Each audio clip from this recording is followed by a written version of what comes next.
have Steve here, Smith, here, Norbert here, and O'Grady here. And first, if you would do the announcements. Yes, we'd like to welcome everyone to our special board meeting. The meeting's being live over the internet at www.kmpud.com, and you can follow the appropriate link for the board meeting. If anyone would like to make a comment or ask a question from the webcast, they can email me at eChristison@kmpud.com. That's it? That's it. Before I get unseated here, I have a little announcement of my own. So I just want to thank our general manager, Eric, and the staff, and Rick, Kelly, Brandy, where's Jessica? There's Jessica, Lou, who are here for every meeting. Thank you very much for your support this year. Also like to thank our volunteers, the committee volunteers. Without whom we couldn't do our job very well. So I thank them, and last but not least, I thank the directors. I've had to work with a lot of boards of directors in my day, and I will welcome these directors on any of those boards. It would have been a tremendous improvement over what I had to work with. So with that, I just thank everyone for your support, and Bertram, you'll do well here. Thank you. So with that, I'll turn the meeting over to our clerk, Jessica. Okay, so the district board election was scheduled to be held on November 5th to fill 2 director seats that were up for election. Since there were only 2 candidates that filed a declaration of candidacy, no election was necessary, and Alpine County Board of Supervisors appointed the 2 candidates to the 2 vacant seats. So Standish O'Grady was appointed to seat number 2 for his third 4-year term, and Bertrand Peru, forgive me if I'm slaughtering your last name, was appointed to director seat number 1 for his first term. And this also marks the end of President Smith's term. So at this time, President Smith will go ahead and step down. Director Peru will go ahead and take a seat on the board, and Vice President Rickard will go ahead and move over into the president's seat to chair the next few items. Before you leave, Jeff, on behalf of staff, just say it's been a real pleasure. We've all enjoyed working with you. Staff holds you in very high regard and really appreciate all the help you've given me, especially getting my feet under me over the last 2.5 years, so very much appreciated.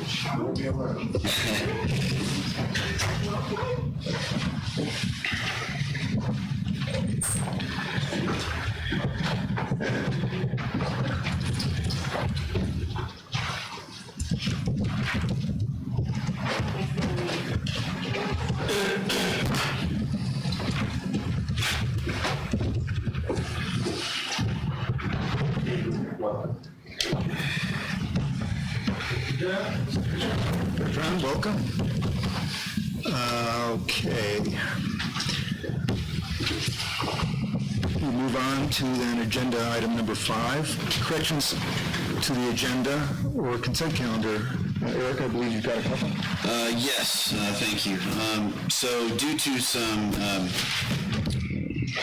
personnel issues, I would like to request a couple things. I'd like to request to move items 9L and 9M for Operations Manager Benson to after 9C and before 9D, just so she can get off the mountain. And then I would also ask, since Joe Azaretto, partner in Aces Waste, is here, and it's snowing pretty good, and he wants to probably get out of here as well, I'd like to move item 9H before 9D, but after Operation Manager Benson's items. Thank you. Okay, so with those corrections to the agenda, any other corrections to the agenda or consent calendar? With that, I will ask for a motion to approve the corrected agenda and the consent calendar. So moved. A second. All in favor? Aye. Okay. Does anyone in the audience have something they'd like to address that's not in today's agenda? Seeing none, we will move on to, well, that was the adoption of the consent calendar, sorry. Got those two mixed up. Anyways, done. So now we are going to item 9, items for board action. Excuse me, Vice President Ricker, I believe we just adopted the agenda, or any corrections to it. We still need to adopt 7A through C, and because Director Peru was not here for 7A, that should probably be taken separately, or he should abstain from voting on that. Okay, we'll move 7A off the consent calendar. So the adoption of the consent calendar is 7B, approve current consent for claims, and C is review receivables and shut-offs report. Is there a motion to adopt those two items? So moved. I second. All in favor? Aye. Okay. And now we will go to 7A, which is approve the regular board meeting minutes of November 9th, 2019. And Make a motion for approval. second? I'll second. Okay. All in favor? Aye. Okay, approved. And the consent items are done now. Now we go to item 9, items for board action. The first order of business is board officer nominations and elections. And I'd like to include, I'm assuming including in that is the board committee assignments. That is not a nominated, that is assigned by the president, so whoever is president can make those assignments if they're prepared after nominations and voting is complete and offices are done. Okay, so I open up the floor to board officer nomination and elections. Does anybody have an idea that they would like to forward? I'd like to suggest that you be president. I'd like to second that.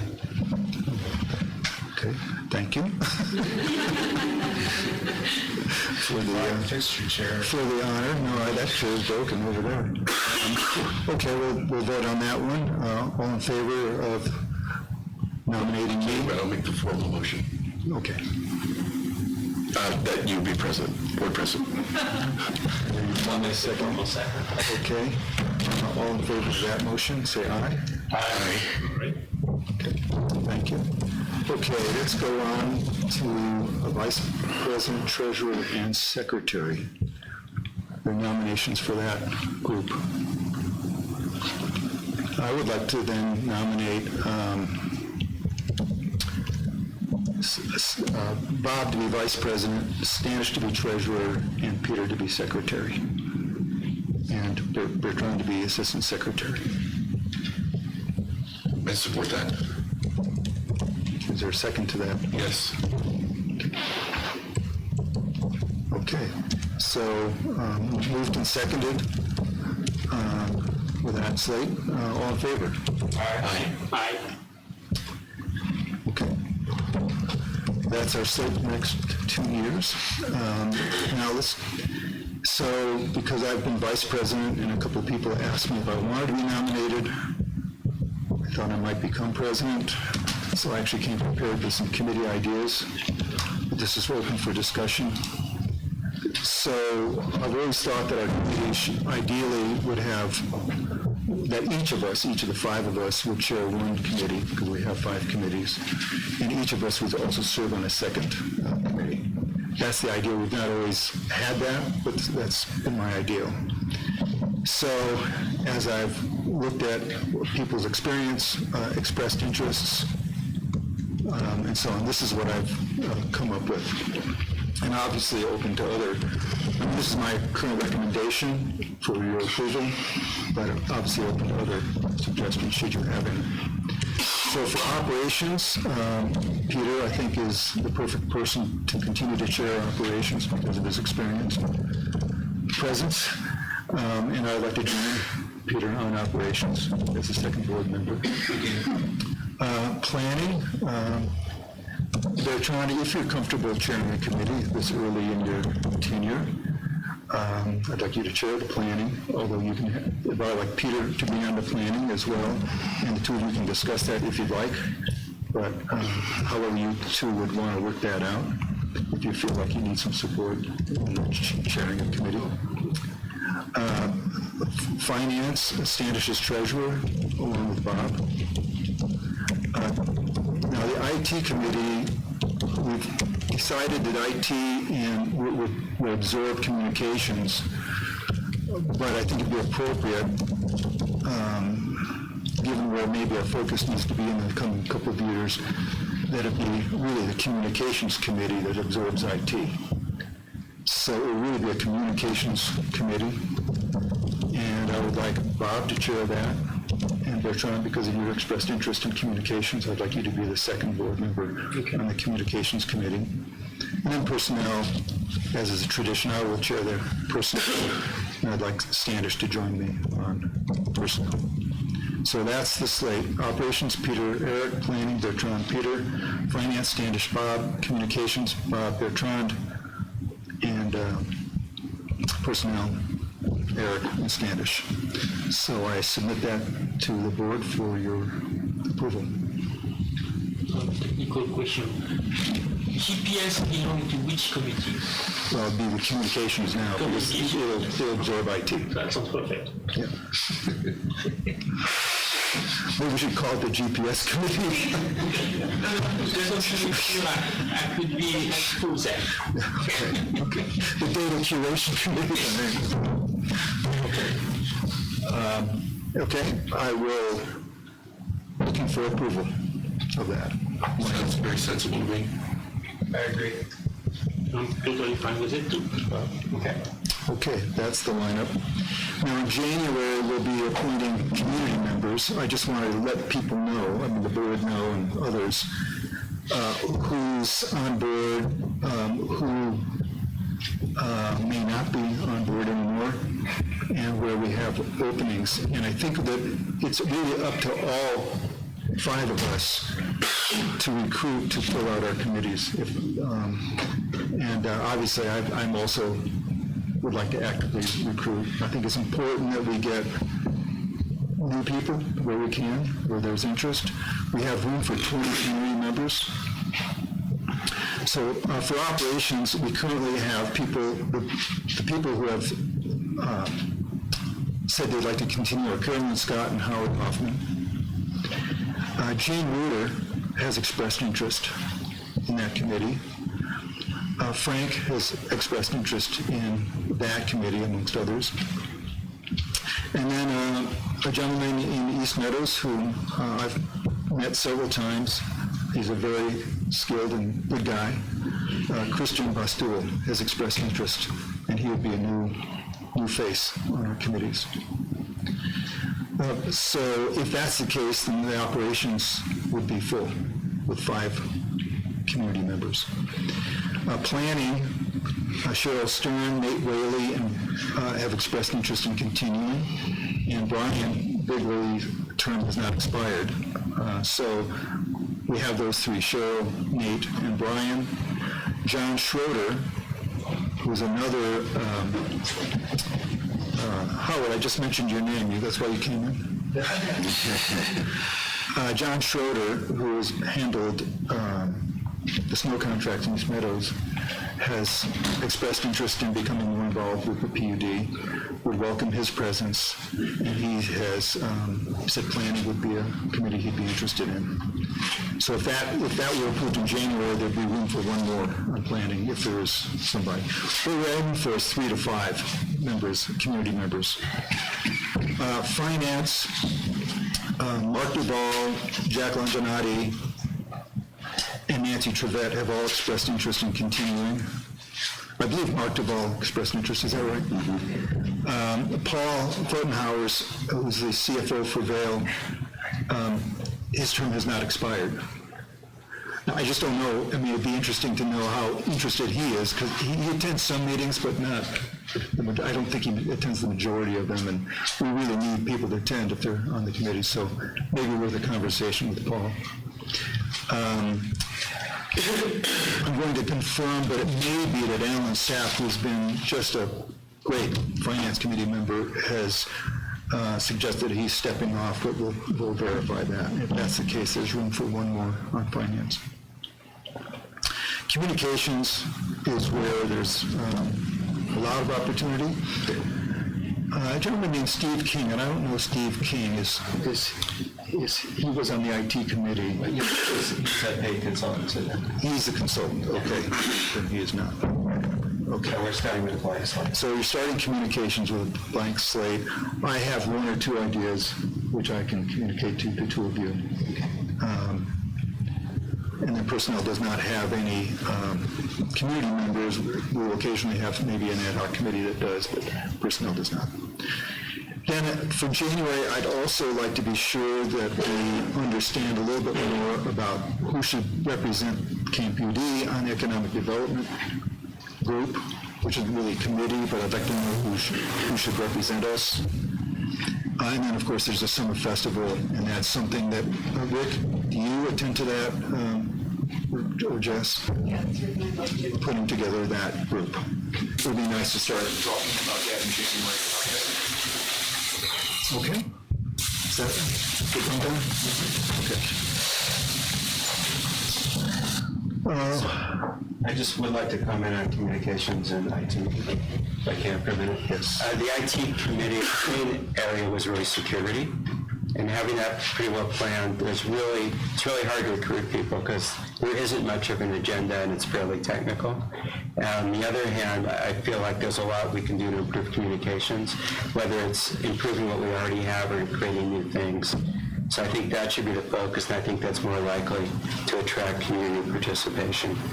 So that was the reason why I wanted to suggest the title change to communications and IT. There'll be occasional IT issues. They come up, but the communications is more likely to be regular items that we want to work on. And actually, I'd also like just to say, and I don't know if Cheryl Stern is online. She often is for these meetings if she's not here. Cheryl has, ever since we initiated the biennial survey, she's been much involved with that. She has doing the summer festival as well as the chili cook-off. I don't know what her bandwidth is. I don't know what her intentions are with those things. I don't want to load something else onto her. But certainly, I would leave it to her if she wants to move from planning to communications to participate in that. I'll talk with her. There's also the little topic of the playground too. And the little topic of the playground, yes. But I'll talk with her and see what her interests are. Okay. We now move on to. Before you move on, could you put the current committee composition on box? The one that's there now is January of 2018. Okay. Thanks. Okay, good. Okay, so now we move on to item 9B, Resolution 1906, honoring Director Smith.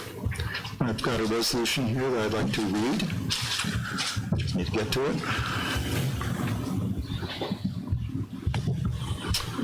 Jeff. This is a resolution of the Board of Directors of the Kirkwood Meadows Public Utility District honoring Director Jeff Smith for years of service. Whereas Jeff Smith assumed office in December 2015 and served a 4-year term on the Board of Directors, most recently as President. And whereas Director Smith participated in and contributed significantly to the affairs of the district in a consistent and fair manner. And I just want to insert here that I'm aware, I'm sure everyone's aware, that Jeff had some surgeries and rehab time over these last 2 years, and yet he didn't miss a beat during all that time, which I think is fairly amazing. Whereas Director Smith served the Kirkwood community and district with great determination and dedication, whereas during Director Smith's tenure as a board member for the district, he also served as chairman of the Personnel Committee, served on the Operations Committee, and whereas Director Smith showed great dedication and commitment to the district and the Kirkwood community previous to his tenure on the Kirkwood Meadows Public Utility District Board of Directors, and was the primary author of the district's current committee structure. Remember that, Jeff? And that's worked well for the past 10 years and continues to work well. Now, therefore, be resolved that the Kirkwood Meadows Public Utility District does hereby express deep appreciation to Jeff Smith for his many hours of public service to the people of Kirkwood, California. And I would love to entertain a motion to adopt this resolution, 1906. I'll move to adopt that. I'll second it. Standish seconds. All in favor? Aye. Aye. And Jeff, thanks so much.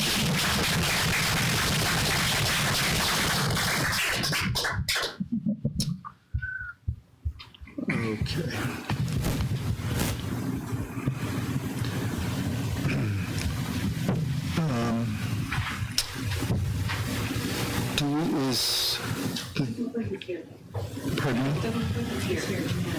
So the item C was new Kirkwood Mountain Resort Manager. I believe his name is Matt Jones. Correct. If he arrives, perhaps we can introduce him, or he can introduce himself later. Anytime, I was looking forward to meeting him, but once Dale seems to be absent. Bye. Who was that person? Some trouble. Very well spoken. Very spoken truly. So I guess we'll move to. Okay, so now we move to the items that have moved. 9L. We'll go to 9L, performance reporting and aquifer levels.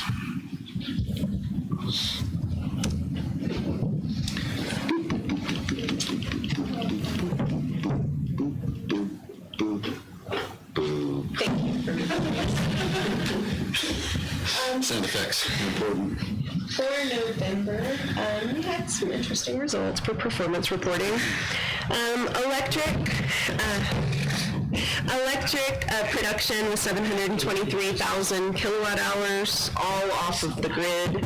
Our losses there were only 7%, so pretty normal for this time of year. Propane was very interesting, I thought. We had a usage in our tanks, so deliveries into our tanks, usage from our tanks of 1.3 million cubic feet, which actually was quite a bit less, 345,000 cubic feet, less than what we sold. And I do have some background on why that is. We were working very hard at the end of November to try to prepare for the propane valve project, and we ran our tanks very, very low. Our liquid levels at the end of November were the lowest that I've ever seen them in my time here at the district. And anytime you reduce the amount of liquid propane in a tank, it is compensated by the vapor. So what we were doing was just vaporizing liquid that had been in the tanks for a long time. That looks really weird. We have a negative 26% loss for the year.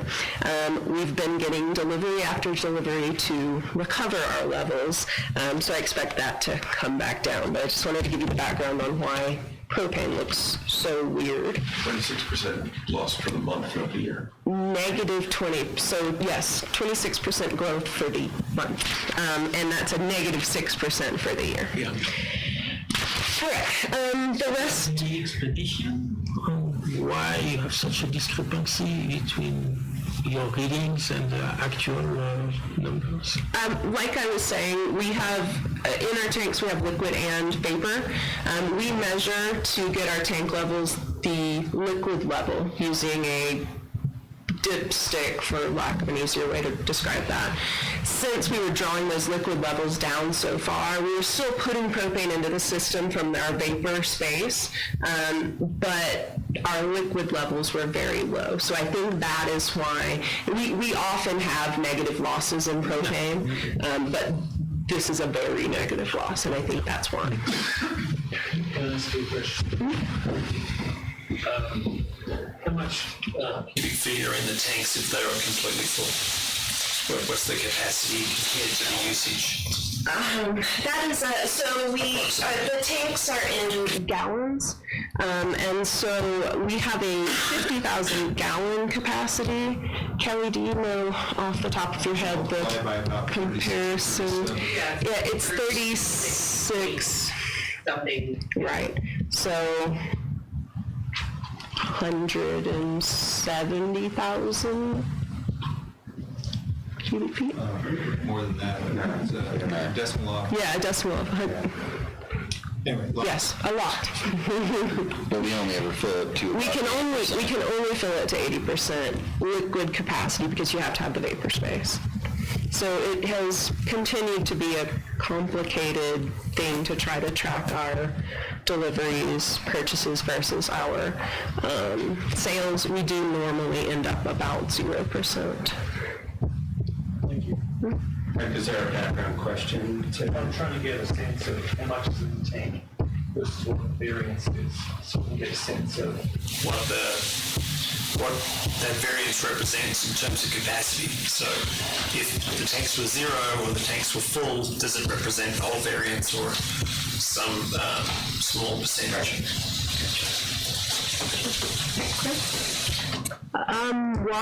Wastewater were much more normal for us this month. 952,000 gallons produced from our wells in November. Our unidentified losses in water were 143,000 or 15%. Our goal is 15% for the year. We're running about 18%, so that one is pretty normal.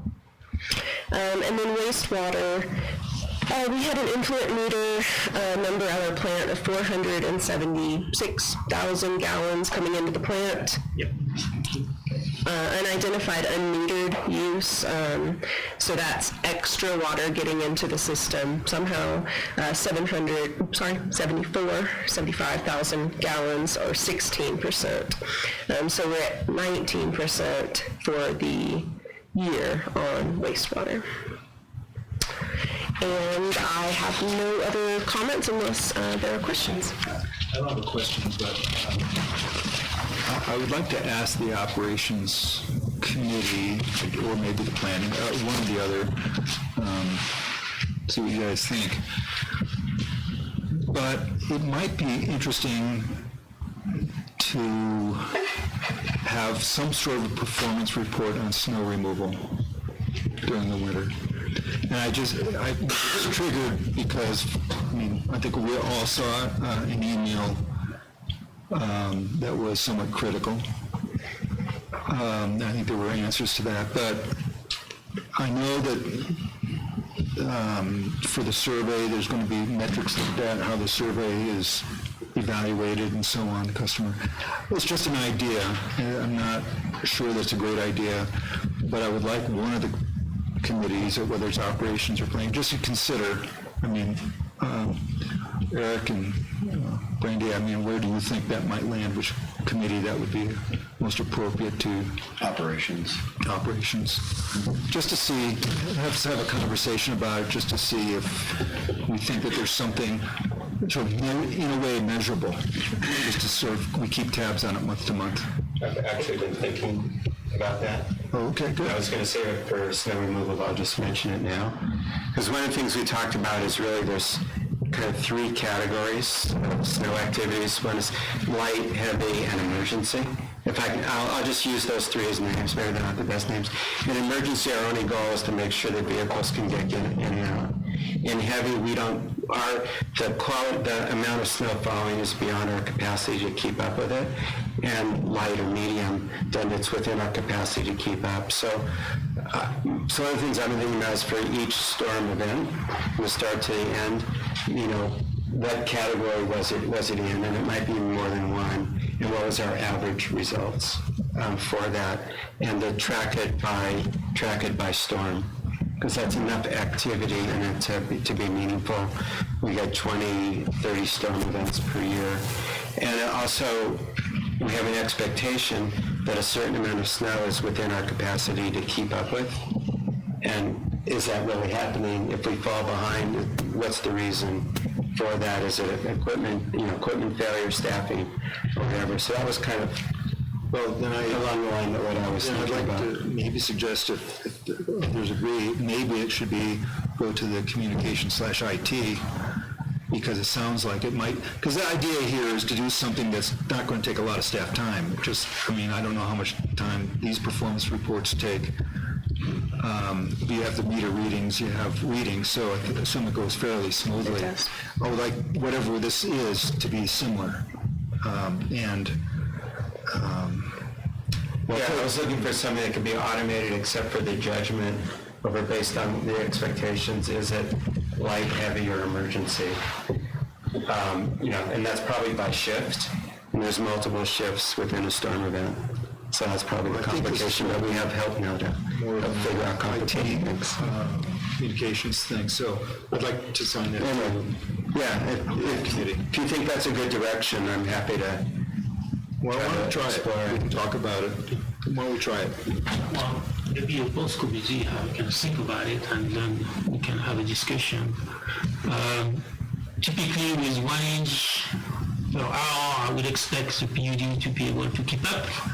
And 3 inch per hour, I don't expect the PUD to be able to keep up. And then there is effectively, so that actually be, it will be useful for having to make the decision to move in emergency mode or not. I think, I know it was the first term of the season, but I don't think the storm we had last time was justifying to be in emergency mode. And I have a question about that, though. yeah. Would you say Sunday and Monday of Thanksgiving weekend were in which of those three categories? Yeah, absolutely emergency. Yeah, absolutely emergency. At least one of the shifts was from what I could tell. Are you saying it was emergency or heavy? Emergency, I agree. I agree. Okay, so But the main point is to have a way of thinking about it and then see how some way to try to measure, because customer satisfaction is based on exceeding expectations. And if we don't set expectations properly, people are going to say, well, how come you didn't plow my driveway? Well, we couldn't even get through the road. Right, so that's kind of the thinking behind it. good. So I like Bertrand's suggestion. So Seems like you could correlate it with road closures and inches per day. Yeah, that's good. So why don't we talk about it? In terms of making those three. Why don't we talk about it generally at operations and how it would be done? So it's got to be done. It's got to be done easily by staff. I mean, whatever we do, it's got to be done easily by staff. Right. Okay. Okay. I like the idea. Good. Okay. We move on to item M, which is wildfire mitigation plan. Before, we have discussed the need for the district to adopt a wildfire mitigation plan. This came before the board previously, and staff was directed to create a plan that meets all of the requirements in accordance to Senate Bill 1028. And so what you have before you is that next step. We are required to adopt as a district a wildfire mitigation plan by the end of this year, to be reviewed by an outside consultant, an independent consultant, and brought back before the board with that independent consultant's report by July of next year. So we are a part of the California Municipal Utilities Association. We worked through them to create this plan that is in your packet. And I'm not going to go through the whole plan, it is lengthy, but there are a couple of points I wanted to make on that. One is that the CPUC was responsible for creating this fire threat map that basically shows you where the highest fire risk areas are. We have very little equipment that is applicable in this thought process because most of our stuff is underground. But we have 1.7 miles of overhead from KM Green down to Bear River Reservoir that is overhead, and it's overhead in a Tier 2 area, which is elevated risk. So based on that, we worked through the process of creating a wildfire mitigation plan that meets the requirements of people who have things in these elevated risk areas. I think the biggest point that I can call your attention to in the plan itself is there's a section on automatic reclosers. That's something that PG&E has been in the news about. I think, Eric, you had brought an article to that effect. And it's something that is on an overhead line, and if there's a fault, these open up and the line is de-energized, there's a piece of equipment called an automatic recloser that recloses it back with no input from anybody. It just automatically tries to close it back, re-energize the line. We don't have any of those on our system. So that luckily doesn't apply to us. What our system is designed to do is our system's breakers, unless they open under some problem of their own, our system's breakers stay closed if PG&E opens. If PG&E does not close back within a 3-minute time period, our breakers open. Anytime our breakers open, we have to physically close them back. We either have to go down to KM Green, which is our practice, so that we can do a visual inspection of the line, make sure there aren't any dangers. Or if we know it was a intermittent fault or a PG&E issue that has been resolved, we can close these back via computer. But a person has to make a closure command. And so I think that minimizes our risk in that particular area, which is one that the state in particular is concerned about at this point. Brandy, like when a tree falls on a line, which has happened a couple of times, right. How quickly does any energy flow through that line, even for a quick fraction of a second?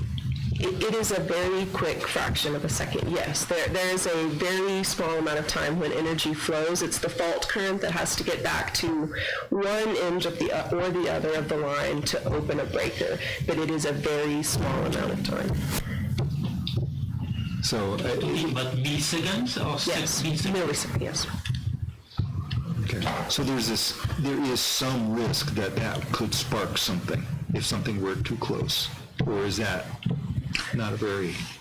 The initial incident that hits the line that causes the fault, there is a small amount of risk, yes, because that initial tree hitting the line and contacting has to send a fault signal back. So yes, there is a small amount, but it would be, our danger would be that initial hit and not the line re-energizing and then setting the tree on fire. Got it. Okay, thank you. So, Brandy, I thought the report was really good. I have 3 questions on it. The first one is, so we have 2 overhead lines, right? The 110 and the 34K. We no longer have the 110. Oh, that's right. That's what I was... Which simplified our lives. Right, okay. So moving on, how soon they forget, really. What's the impact of the fact that that's a shared pole with PG&E on the portion of the line that we're discussing? And is there plan for maintenance that consistent with ours? That's sort of one question. How is it different, the fact that we're in the shared pole authority for that, although we're the top dog in terms of the height? And then the second question is, they had various distances for brush and other things away from the poles. But for me, the main question is there any tree at all, healthy or otherwise, that if it fell over, could touch the pole, touch the wire, and that has to do with the corridor width. And so I don't know if there's any discussion of the corridor width. There was discussion about any tree that looked like it might be diseased or otherwise really dealt with. But the healthy trees, is the corridor wide enough so a healthy tree can't fall? Or is there any discussion on that should be done? Okay. Those are my so 3 questions down to 2. Good, 2. So the first of that is PG&E is definitely doing exactly the same thing. They at the same level. Exactly, because they have things they have to do. And their line is a lower voltage line, so their clearances are narrower than our clearances. Right. But I can tell you, just being out recently and walking the hazard trees, PG is marking a lot of the same trees we are. So they are out in the same area doing the same thing. They have the same concerns about reclosing as we do. And so I think it's a mutually beneficial thing that we're on the same pole. We're both trying to, protect it the same. And it seems reasonable that might be included in the report. I guess that would be my main. my main point. And then your comment to the corridor is absolutely correct. It is by design and by requirement of the Forest Service not wide enough to protect it from any green tree that could fall on it. I believe it's a 30-foot corridor, and 30-foot on either center side. line, For either the center way. line, yes. Yeah, not the exactly. Right. Okay, yes. So it's pretty. You go out there and you look at it. I mean, it's pretty narrow. There are a lot of very tall trees very close to the line. So that I think could also be mentioned in there, that we're operating this way because of limitations in the Forest Service and not our choice. Exactly. Not necessarily our choice. I just want to be clear, because you and Bob both said the same thing and then agreed that you said that, you said different things, both of you said the same thing. It's plus or minus 15 feet, 30-foot total width, not plus or minus 30 feet on center line. Oh, I think it's bigger than 30 feet. In some places, it's... We'll confirm it, but I thought it was 30 on either side. Okay. Well, it'd be. I will confirm, and I. Encroachment or the Yeah, absolutely. And so what I ask, if the board is agreeable today, is that we approve the plan, since we need to do it by the end of the year. I will take the comments that we get here and incorporate them into the round that will come out. We'll incorporate those plus the independent auditor's comments into the next round that you would see on or before July of next year. That makes sense. The Operations Committee reviewed this report and recommended approving. I'd like to comment. My question was also related to the corridor. The situation has evolved since we actually went through this process of building this overhead line, whatever you said, overhead, don't know what you want. And sensitivity of fire and wildfire mitigation is much higher today, even within the forest organization. So could we approach them again to see if there is room to widening this corridor? We could. We'd also have to do an entire new CEQA NEPA document, would be the other thing, and that's tens of thousands of dollars. There'll be a cost associated to it, but if we go with fancy equipment, it'll be a cost as well. So I'd like to at least have a sense, explore that idea. Can we, and how much would cost to widen the corridor? Yeah, even knowing whether it's something that could be considered or not, without trying to do a cost estimate. Yeah, sure. Yeah, that's the first step, I think. Could it be considered? We'll float it to Forest Service and see if they're willing to consider it or not. Yeah, I think that'd be good to know. How big would the corridor have to be? What's the tallest trees around it? 130, 150? It would have to be very big. Maybe go from a 60-foot corridor to a 400-foot corridor? Yeah, it would. There are very big trees out there, so it would be a very big. We'll ask that question initially. But based on our recent work with Forest Service, I think we know the answer, which is no. And that will take us a long time to get to. Yeah, okay. But yes, we can certainly ask them. I just think, in terms of completeness of the report, establishing why the corridor is this width, how we mitigate the risk that it can't be wider, is primarily by inspecting the trees multiple times a year. Yes. And assuming that a healthy tree in a healthy forest has a low probability of falling. I mean, that's what we're banking on. Well, we have identified 23 trees that we want to cut. The Forest Service has been making it difficult in an untimely manner for us to do it.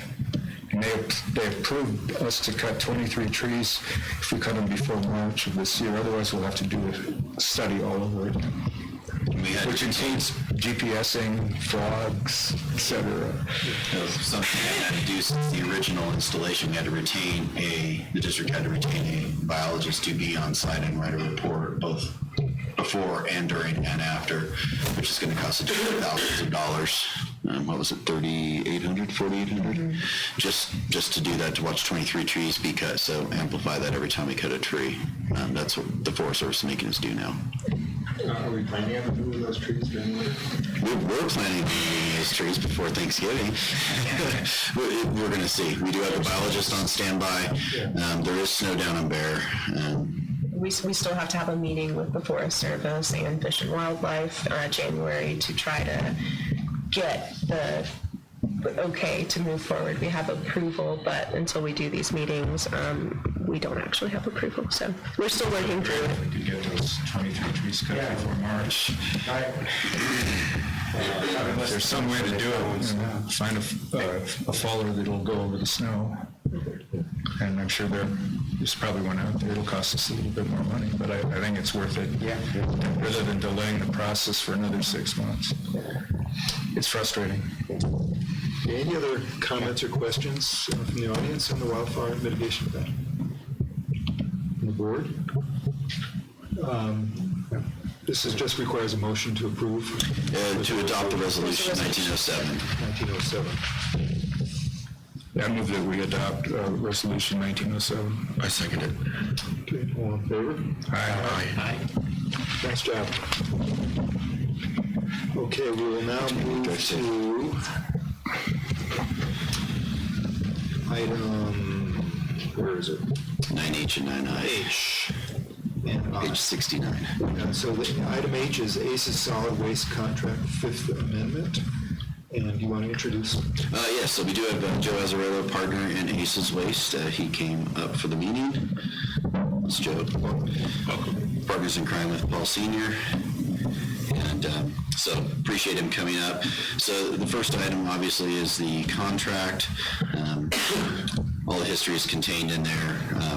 That took weeks to research, going back through old binders from 1995 forward. But after initial indications, ACES was willing to work with us and to come up with a Fifth Amendment.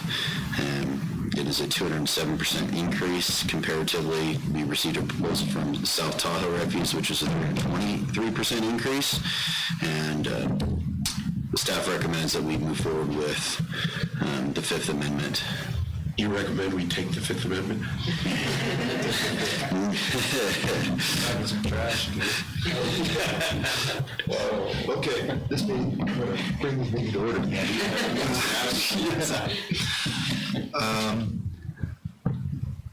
Are there any questions from the board on this matter?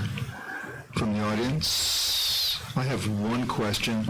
Maybe I missed it. I looked a couple of times, but I couldn't see it. That in the scope of work includes the large bin or the 4th of July? That has always been a handshake agreement. That's never been in any of the amendments or contracts prior, but ACES has always been very generous to work with us on the summer festival and the e-waste, and they always have been willing to provide that service for us. Thank you. Another question. Assuming CAL FIRE is going to show up again next year, should we investigate the idea of having a green material bin at the end of sometime during the Labor Day? Yeah, I think that is definitely something that we briefly touched on it in finance, but use of summer festival funds, one, to fund the chipping program, which is coming out of G&A, which is not where it should be coming out, but it could also be used to fund. There's nothing that stops us from buying additional bins from ACES outside of this contract. We do it all the time. We just get an invoice for it and we just pay it outside of the normal scope of the contract. It doesn't incur any additional cost on people's bills in terms of their base rate.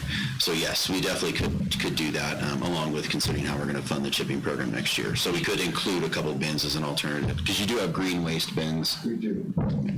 We have the green waste program in the lower part of the county. Yeah, so whatever you need, we've always worked with Rick and Eric and Michael beforehand. So whatever you guys need. As far as the summer festival and all that stuff, the e-waste, we take care of all that gratis. And that's like a handshake thing that we do. Yeah, thank you. I've serviced this account, I've been with this 30 years. We've owned it 25 or 26. So Kirkwood's near and dear to my heart because this is where my kids grew up skiing right here. So, yeah, whatever you need, we always try to work with Rick and whoever we have to do with the sledge and the solid waste. So, thank you very much. So, I'm looking for a short phrase. So when someone stops me on the ski lift and finds out I'm on the board and says, how come the solid waste costs have doubled? I could say, well, they could have tripled. Starting with that. But if I don't want to say that, what is the explanation of why it's doubled? Yeah, the district hasn't had a rate increase since the Third Amendment, which goes back 14 years. So fuel, labor, nothing's gotten cheaper in the last 14 years. That's probably the short version. I think the other thing is, I was just shocked, it's in the rate study, but I was sort of shocked at what ACE is experiencing with the cost of dealing with recycling. I mean, it's gone from... I can touch on that. I would love it. So in 2008, when the recession hit 2007, I've been doing a third generation, so I really understand this. The Olympics was in 2007, 2008. As an industry, we saw the recycling take a hit. We figured China was slowing down on the recycling, they were buying it because of the Olympics, because they were trying to clean the environment. It was actually the beginning of the recession. We saw it first and didn't realize what it was. That's how we did all. So then now in the so it came back where we were getting $31 a ton. So we would deliver our recycling to a facility in Elk Grove. It would pay us $31 a ton. China came out and India came out 2 years ago, so we do not want any more recycling. Basically, they want it if it's clean, meaning clean. I mean, it's an impossibility. Our costs went from us getting $31 a ton to yesterday paying $144 a ton to get rid of it. So we flipped This is unseparated recycling. This is totally unseparated to take it to a facility. So we flipped $172 a ton is what we flipped.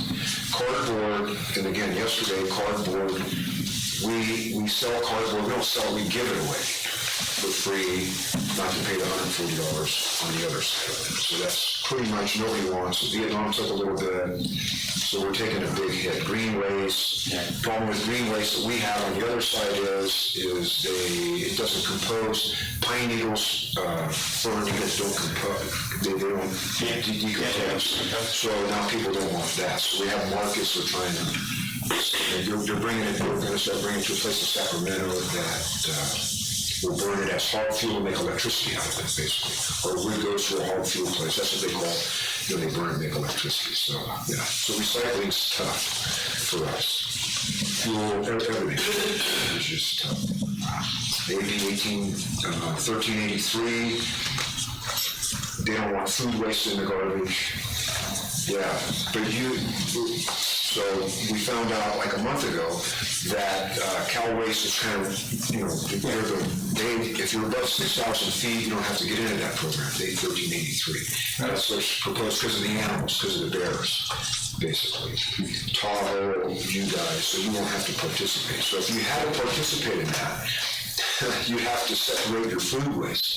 Houses have to separate their food waste. So, and then you have the bear problem and all that. So luckily, you guys will be exempt, hopefully exempt from that. And the green waste thing, we're gonna, that's another thing that we're gonna do. Right. So, yeah. So our costs just keep creeping up. So. And you have been specific for food waste actually? We're waiting for in the lower, I call it the lower part of the county, which is below here. We have to set up a program for every city, every county, every resident, everything, to where the food waste, and the problem is that there's no digesters to bring it. So they pass these laws, so then we have all this food waste, so that's what they're trying to figure out now is digesters. Well, whoever has to digest. Well, my grandparents it's funny, my grandparents were in the hog business, and years ago, they used to feed the food to the hogs, but they don't do that anymore. I said, we're reverting back to where I basically started, going back. But yeah, so the companies that have the digesters, they're overtaking their own facilities now. They don't even do anything. So yeah, it's going to be a problem, but it's a constant amoeba, I call it. Just everything just kind of does its own thing. So that's the reason for everything going up. The recycling is it's incredible. Right. expenses. Yeah, so my recommendation is that some explanation be put in the newsletter, and I think the huge change in recycling costs is a material part. There's some increase in labor, but it didn't go up 200% in one contract period. Right? Either we were subsidizing from some other account, or you were taking a hit on it, or so I'd like to see some sort of explanation. Unfortunately, the proposed rate is 50%. I mean, it's big, but it's just even though the cost to the district is doubling, right? I think the rate increase is look at the study, is 50%. Right, that's correct. Right. But we're on 9H, I don't want to. Yeah, right. Yeah, but you're right. I was just saying, right. The rate's not doubling. Right, because we have other costs. Other costs. Correct. Yeah. Okay, so, let's see, what do we have to do here now? I would like to follow up on that more broadly after we cover the finance stuff. Okay. Because we've had an objective of reducing rates at some point. Yeah. And there are a lot of things on today's agenda that are rate increases. Right. So we're not really getting where we set out to go. Mm-hmm. And I don't have a solution, just want to point it out. Yeah.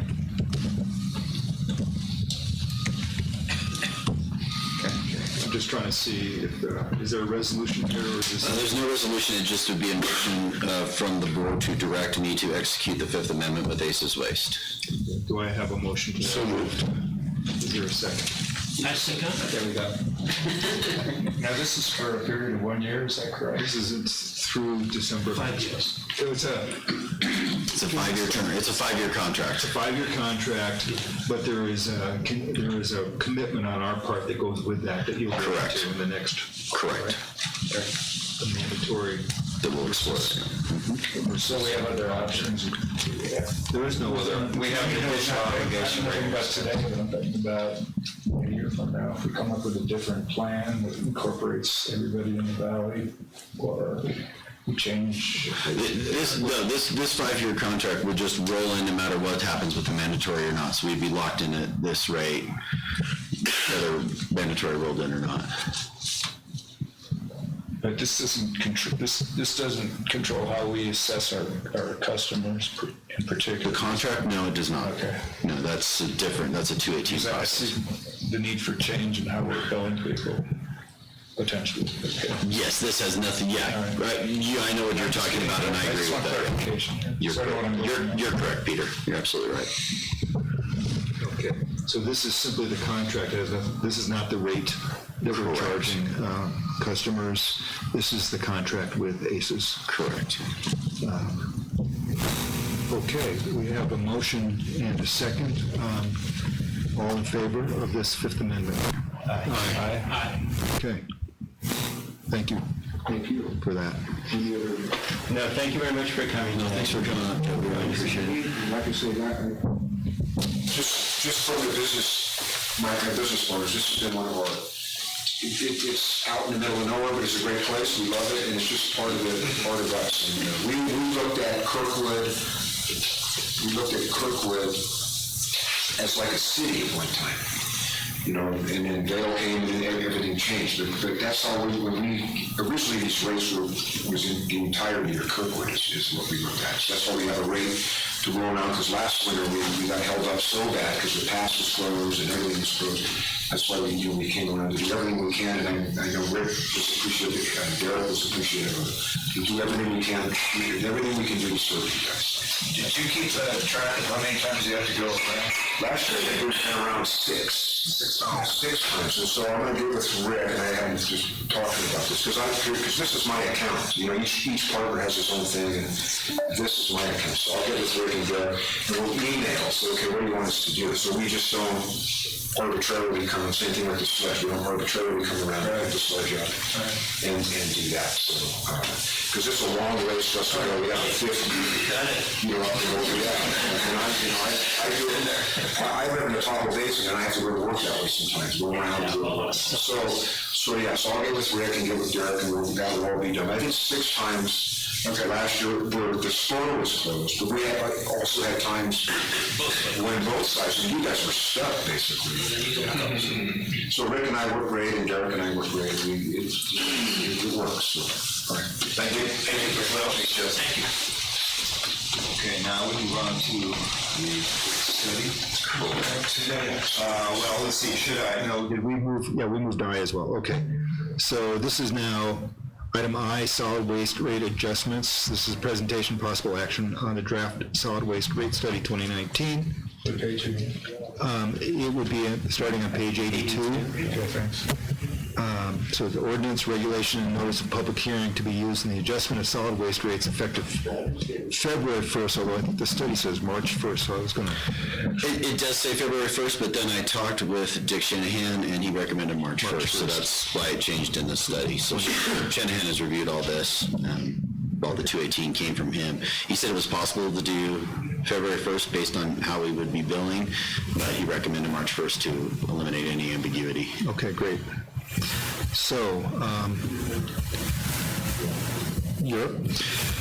Okay, so just go dive into the rate study, and you can see the timeline there, and that does reflect the March 1st, 2020. The new rates would take effect. So, in essence, and as Eric pointed out rightly, ACES only makes up a portion of our total costs.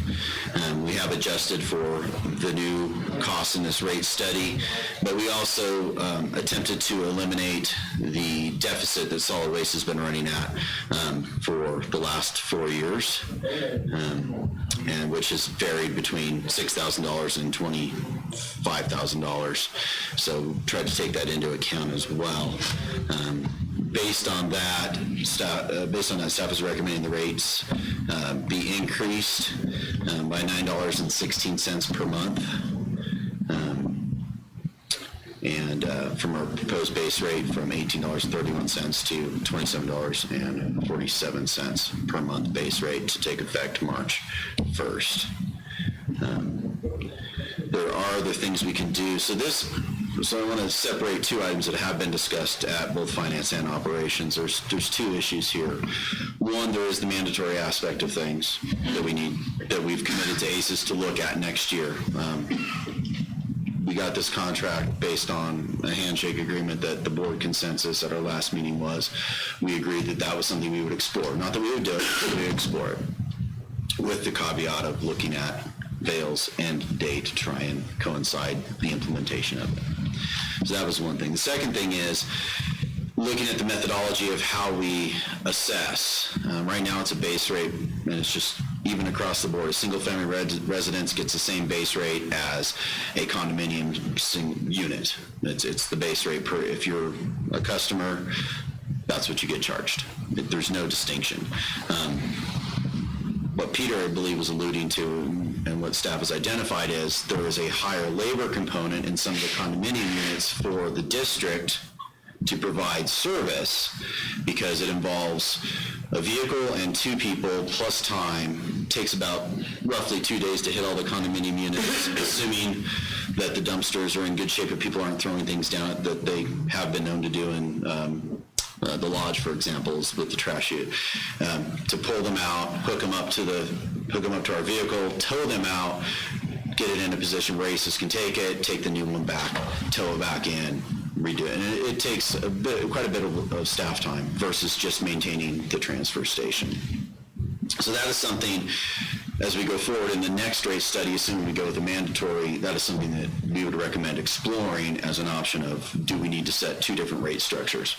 One where it's labor intensive, one where we just maintain the transfer station. And staff's recommendations, we should explore that in the rate study. However, because solid waste is upside down, and as you heard, $6,000 to $25,000 per year upside down, we wanted to suggest that the board adopt these rate increases to simply right the ship, and then we can explore those options as we go down the mandatory path of changing our methodology between those two. And right now, one other aspect is we don't accept solid waste from restaurants. 7800 Club, sorry, what are they called these days? Is that their new name? 7800 Club? I keep seeing Battered Beaver when I look at the old contracts. They contract directly with ACES for that service, not through us. And that's something we could also explore. Do we want to just add that in since we're now looking at a mandatory ordinance? So I'd recommend we separate these two issues and just try and get the ship righted for now, get these rates out to our customers for 218 process and possible adoption by March 1st so that we don't lose significantly more money than we're already losing. Thank you. And that would imply there could be 2 rate increases in the same year. No, I would anticipate that the mandatory process is going to take some time and some discussion and some community communication. And if we don't know when Vail's contract ends, we've asked and we've not received a response. We do not know officially. Yeah, I've gotten 2 different stories, which means I don't know. I heard one of them. So. Yes, you did. I just want to mention that the 7800 Club is the one customer that actually does have a multiplier on their solid waste. So they pay more than just the standard base rate for their dumpster. So look forward to that discussion later. Yes. So they go through us. Yep, they go through us, but we definitely bill them more than just the regular base rate. They have a multiplier on there. I believe 12.1 is the multiplier on that. Is that because of the nature of their waste? It was because of the amount of dumps that they were having through the winter season. They filled the dumpster up quite a bit. So. Thank you. Okay, are there any other questions about the study that would lead to an increase I'd like to make a comment. in the base rate?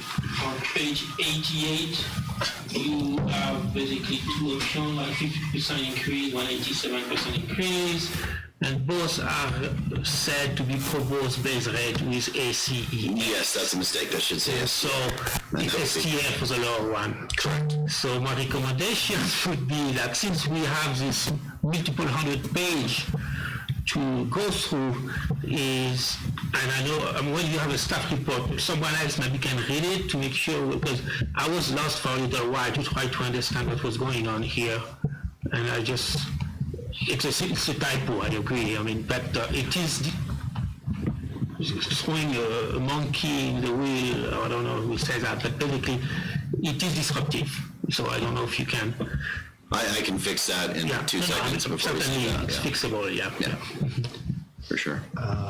Okay, yeah, I actually had the same thing highlighted.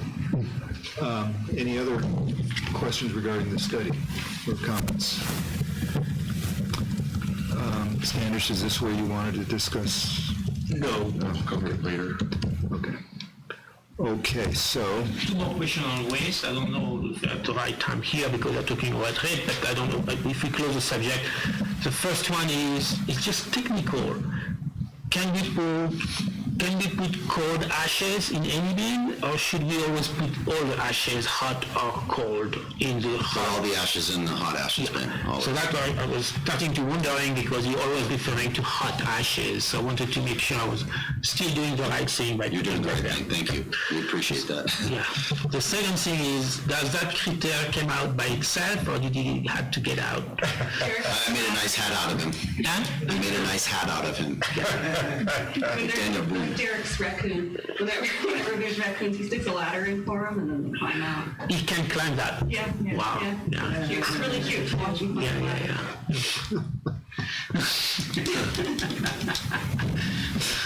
That's it. Thank you. Okay, thanks. Anything else from the audience? Anything on this one?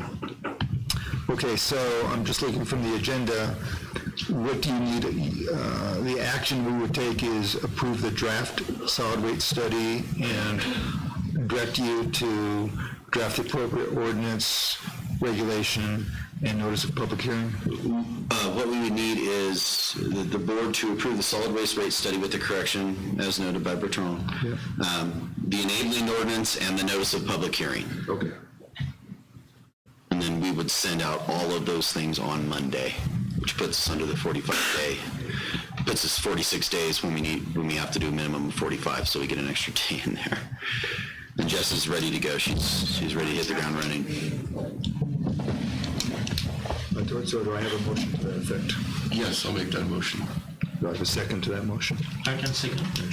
Okay, all in favor? Aye. Special thank you to Eric for negotiating this. We thought we might be high and dry. Or at 323%. Or with a high 320%. And it was only through Eric's efforts, special efforts, that we were able to gain what we gained. So thank you for that.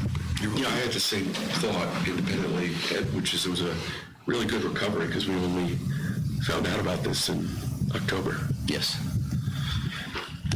I was sweating a lot. Okay, I think we can now go to our regular order of agenda items. And Kelly, Finance is D.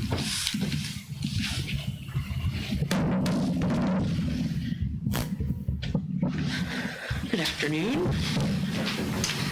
Okay, so we will start with our October financials with the balance sheet on page 37 of your packet. The only note I had on the balance sheet for October was the variance in operating cash was basically just due to the timing of the completion of projects. That will definitely come more into line once we've cut the checks for the roof and T1 line things that have come through. So, but other than that, I didn't have any notes on the balance sheet, unless there are any questions.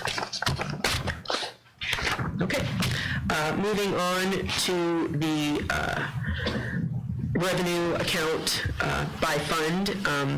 You'll notice that G&A and employee housing are both running at a negative. G&A always runs at a negative until the end of the year when we finally get all of our property tax revenues in. And employee housing, we are expecting it to be running at a negative due to the purchase of the two employee housing condo units that we purchased. So that was expected. You can see that snow removal has come into a positive, very small positive, but again, as we receive contract payments, that will go up. Any questions on the revenue account by fund? Moving on. The consolidated or combined income statement on page 40. Year-to-date operating revenues are up from plan by $202,000.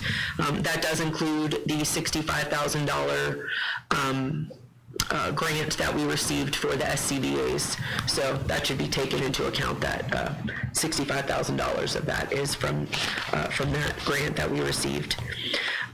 Year-to-date, total operating is up from plan by $447,000. And again, a lot of that just has to do with the timing of projects and things like that. So, and then you'll also notice the variance in investment income, and this is due to the LAIF interest that we've received. I didn't budget for the LAIF interest because it was something that we decided to do after the budget had been adopted. But next year, obviously, I'll budget for that because it's been a really good performer, and I can't see why we would stop using it. Moving on to G&A on page 41, you'll notice a variance in contract services. And again, this was just due to the timing of the receipt of our final Moss Adams invoice. You can see if you look out year to date there, the variance is more in line with just an overage of $2,200. Moving on to water on page 44. You'll notice a variance there in operations and maintenance, and this is due to the timing of the completion of the rate study that is currently happening. We have to guess when we think these things are going to be completed, so it's just a timing thing from when we originally drafted the budget. Operating revenues year-to-date from water are just slightly under plan by $1,600, and year-to-date total operating for water is up from plan by $55,000, but again, still operating at a loss of $35,000. Moving on to water, wastewater, on page 45. Year-to-date revenues are up from plan by $16,000. Again, we see that variance in operations and maintenance for the same reason, for the completion of the rate study. And year-to-date total operating is up from plan by $118,000, but again, operating at a loss of $60,000. Moving on to electric on page 47. Year-to-date operating revenues are up from plan by $83,000, and year-to-date total operating for electric is up from plan by $157,000. That you'll see when we get to November, we did have some a variance in budget the other way for revenues because of November's warm weather. Moving on to propane on page 50. Operating revenues are up from plan year-to-date by $14,000, and year-to-date total operating is up from plan by $44,000. And that is all I have on income statements, unless there are any questions. Moving right along. Great, thank you. You'll notice that you don't have a slide on this or a page on this in your packet, but October EBITDA, we were up from plan by $57,000, and year-to-date we're up from plan by $444,000. So, good start to the year. Okay. Moving on to November preliminaries, the revenues are actuals, and you'll notice that there was, we came in $80,000 under plan, but like I said at the Finance Committee meeting, I had my windows open until it snowed. That it was so warm through the month of November that you can really see that effect in. Do you have a sense of how much of that is the propane, or how much is electric? Not off the top of my head, but I can definitely get you those numbers. Because if it's propane, it also means our cost went down. If it's electric, our fixed costs didn't go down. Right. So if it's propane, it's not such a big deal. If it's electric, it's a bigger deal. I can say that the propane rates were still doing their normal jaunt up in the month of November, even though it was so warm. But, people not using propane obviously were, okay. Yeah. Well, normally we'd expect some snowmaking in November, and so at least 40,000 is the loss in electricity for snowmaking. Yeah. Right. But I can definitely get you those specifics. Well, we'll see it next month, so that's okay. Any other questions on November revenues? Okay, moving on to cash flow. November ended with $2.5 million in total operating cash, which is significantly higher than what we had budgeted for. But again, it's directly related to the timing and the completion of projects. We did receive our invoice from Centimark for the roof at the wastewater treatment plant. We have not paid that yet because there is still stuff that they need to complete before we'll pay that out. So I said it was, I thought we were going to be paying it in December. We may not, depending on what they get done and what they don't. Correct. And so our low point, now that I have finished pulling out this cash flow to fiscal year 2024, our new low point is now December of 23 is our new low point. It had been December 20 for a very long time, but we have a new winner in the low point. So, Kelly, given that it's several years out, how much of a concern is that to you? It's not at this point. You know, we always will have a low point, you know, where we push the cash flow out so far, but we would budget to correct that, you know, in the current budget. So knowing that, seeing that, we would work to make sure that that didn't happen. The reason I bring that up is because it is a factor in my thinking about this Rust rollover that we're going to be considering. And this does not, this is showing that we're rolling over everything. I understand. Yeah. Well, yeah, and what if we don't roll it over, then that thing would be... Exactly. Well, so I'm just saying that feeds into a decision that we're making today. Right. Yeah. So it's definitely a useful tool for us to see, you know, how we need to really tighten the bootstraps, for lack of a better expression, in the following years. Yeah. And there are transfers back into, out of operating cash back into reserves for electric that go along, and those things can be deferred as well. There's a $700,000 transfer the January before, so 11 months before. So could that be deferred if it looks like that forecast is going to be accurate? Absolutely. Mm-hmm. Yeah, the number I worry about is the December 20 number, because I don't remember ever having I know December is always our lowest month by far. But I don't remember it being that low. Meaning we always strive to keep $2 million in the bank out. Right. The low point, and that's not even close. So we do have the $500,000 transfer scheduled for next month. That we again can defer if we want to. Or we can transfer it back if we need it. Right. Good point. Yeah, absolutely. So, for example, 1590 is our lowest. The thing that we should also keep in mind is we may not want to transfer money into the reserve. We make more in the LAIF, so you know, maybe not transferring that money to the reserve, maybe keeping it in the LAIF rather than in the reserve will make more interest. So the reserve is not just an accounting entry? No, it's an actual account. It's an actual bank account. In Bank of the West? Mm-hmm. Oh, really? Mm-hmm. We don't touch it. Yeah. PG is the reason we touched it. Right. I yeah, it doesn't, and it doesn't actually earn. It's not an interest-bearing account. That account plays into what we have to pay for bank fees. So that balance is used to offset bank fees. It's not actually an interest-bearing account in that sense of the. Yeah, it might be something for us to think about in finance, because, yeah. Any other questions on cash flow?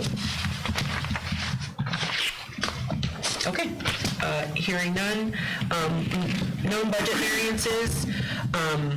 The only change was to update snow removal salaries and benefits through October this year. So that was the only change. No other new things added. Thank you. Kelly, are there any other questions of Kelly at this point? I would probably not move out of LAIF to Bank of the West.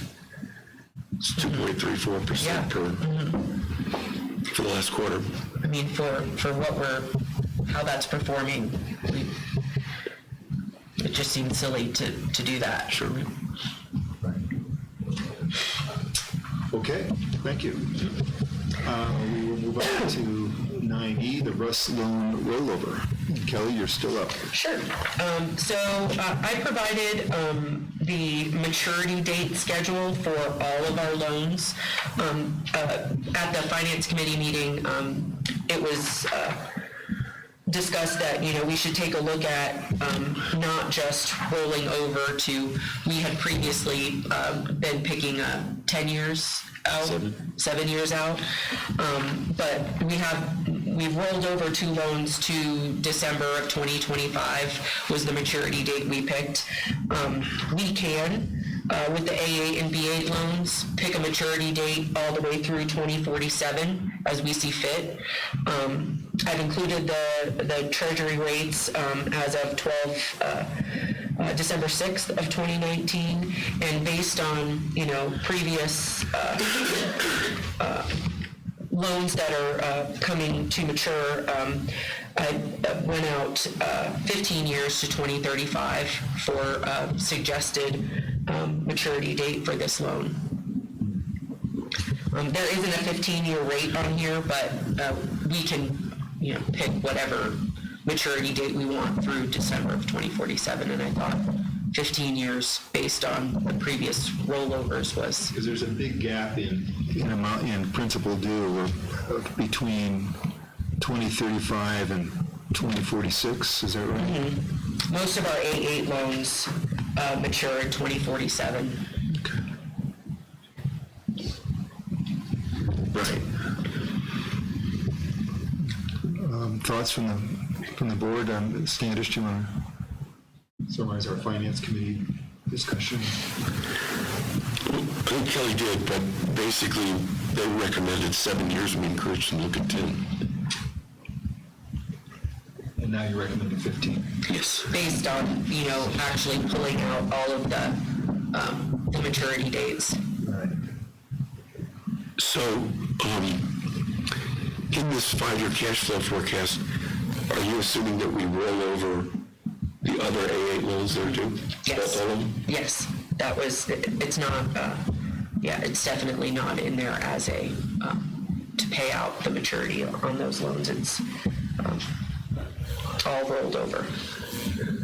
So really, in a sense, given what's ahead of us with the capital improvements we got to make, and replacements, equipment, all the stuff we have to consider, would you say that the first repayment that we're likely to make that's shown here is 2028?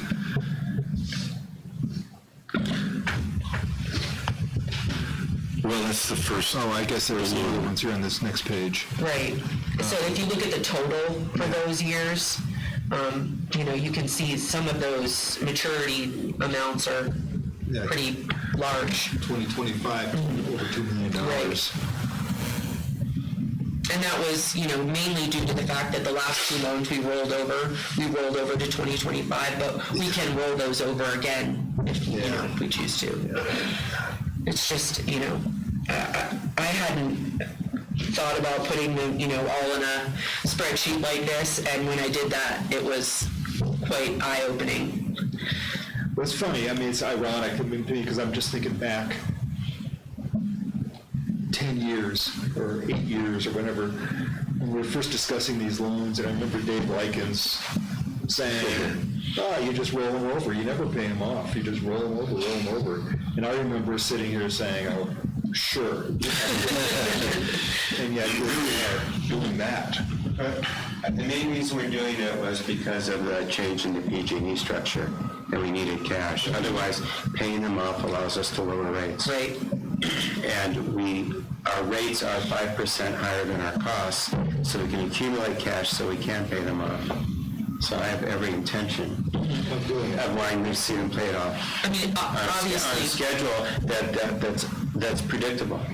And we were able to, we had $3 million in the bank before the PG&E. Right, you can deal with a $5 million one-time cost. So because of this. We can definitely do it again. Right. We can definitely build those cash reserves to be able to pay these off and not have to roll over every single one. Right. So the recommendation, Russell, you're looking for direction, a motion and direction on this. So the recommendation is to roll the current loan that's due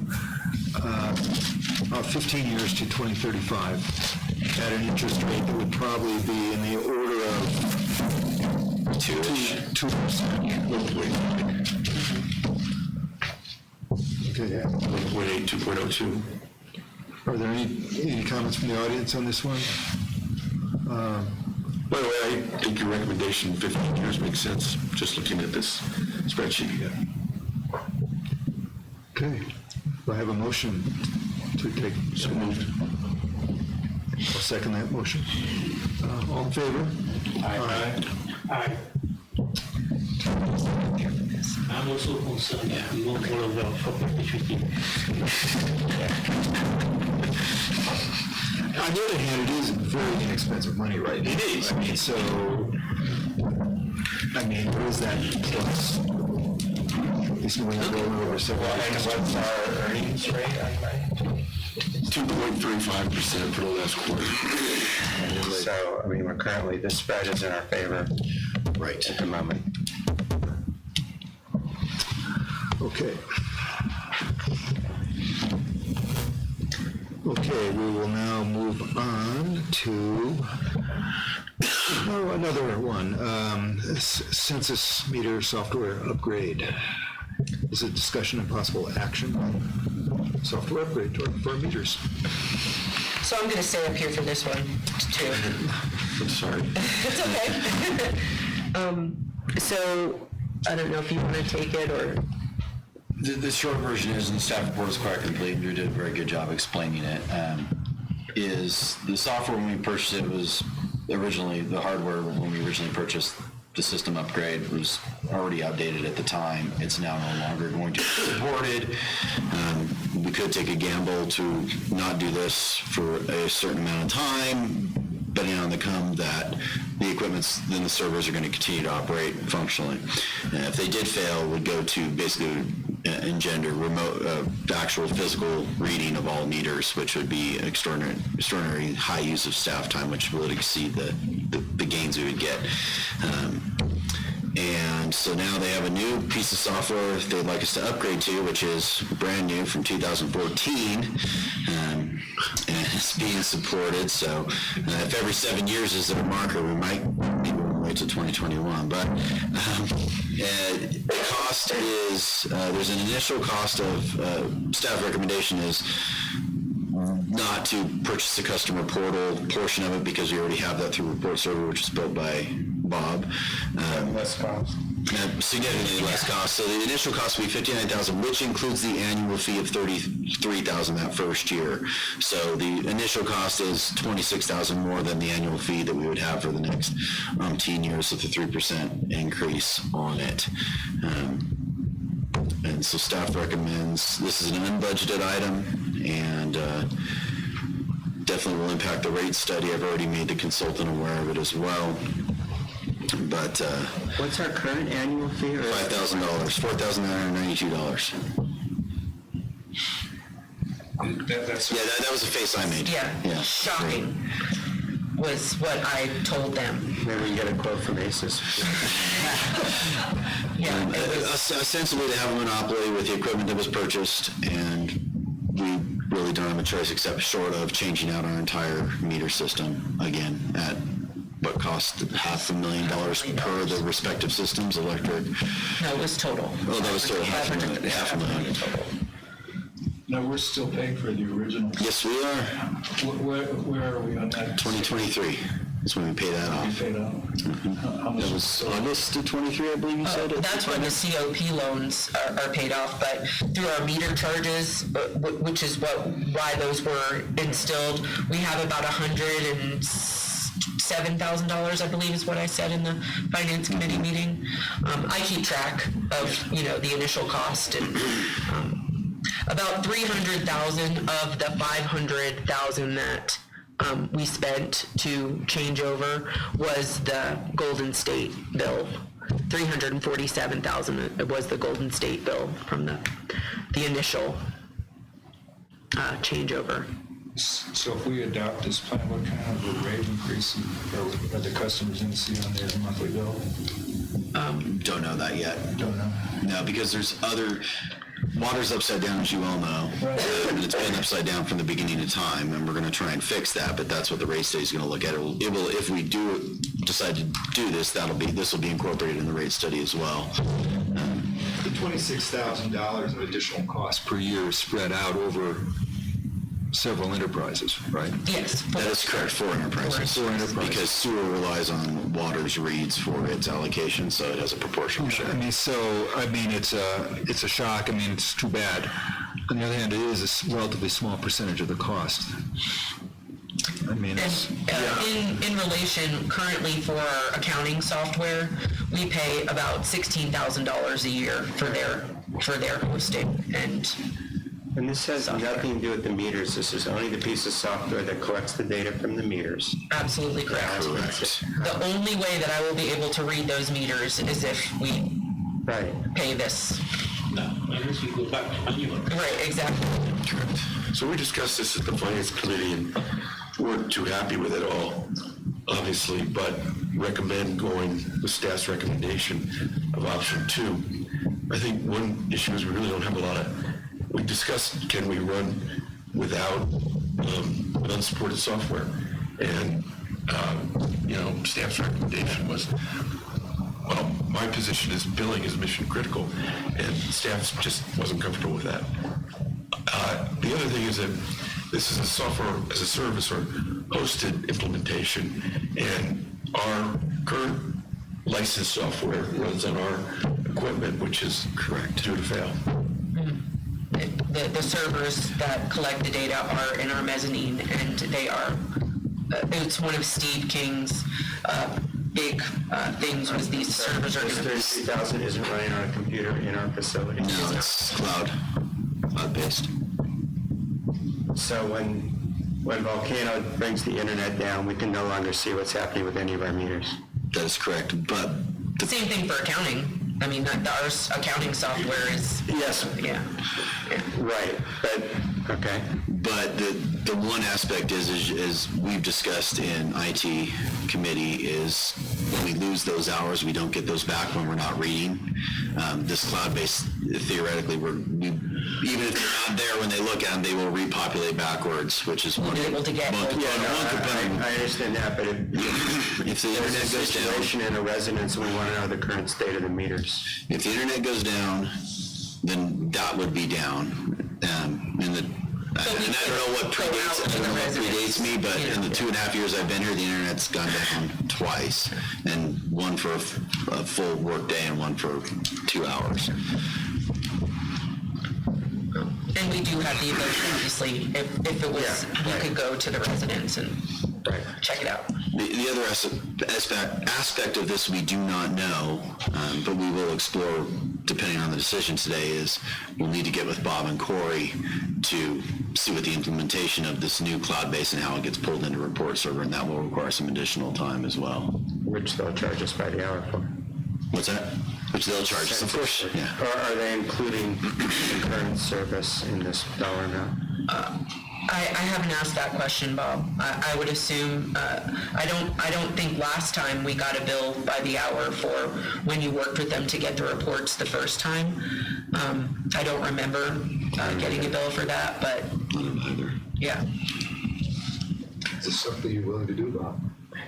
Well, if they're willing to produce exactly what they currently do now, then there's nothing to I don't see why that would be an issue.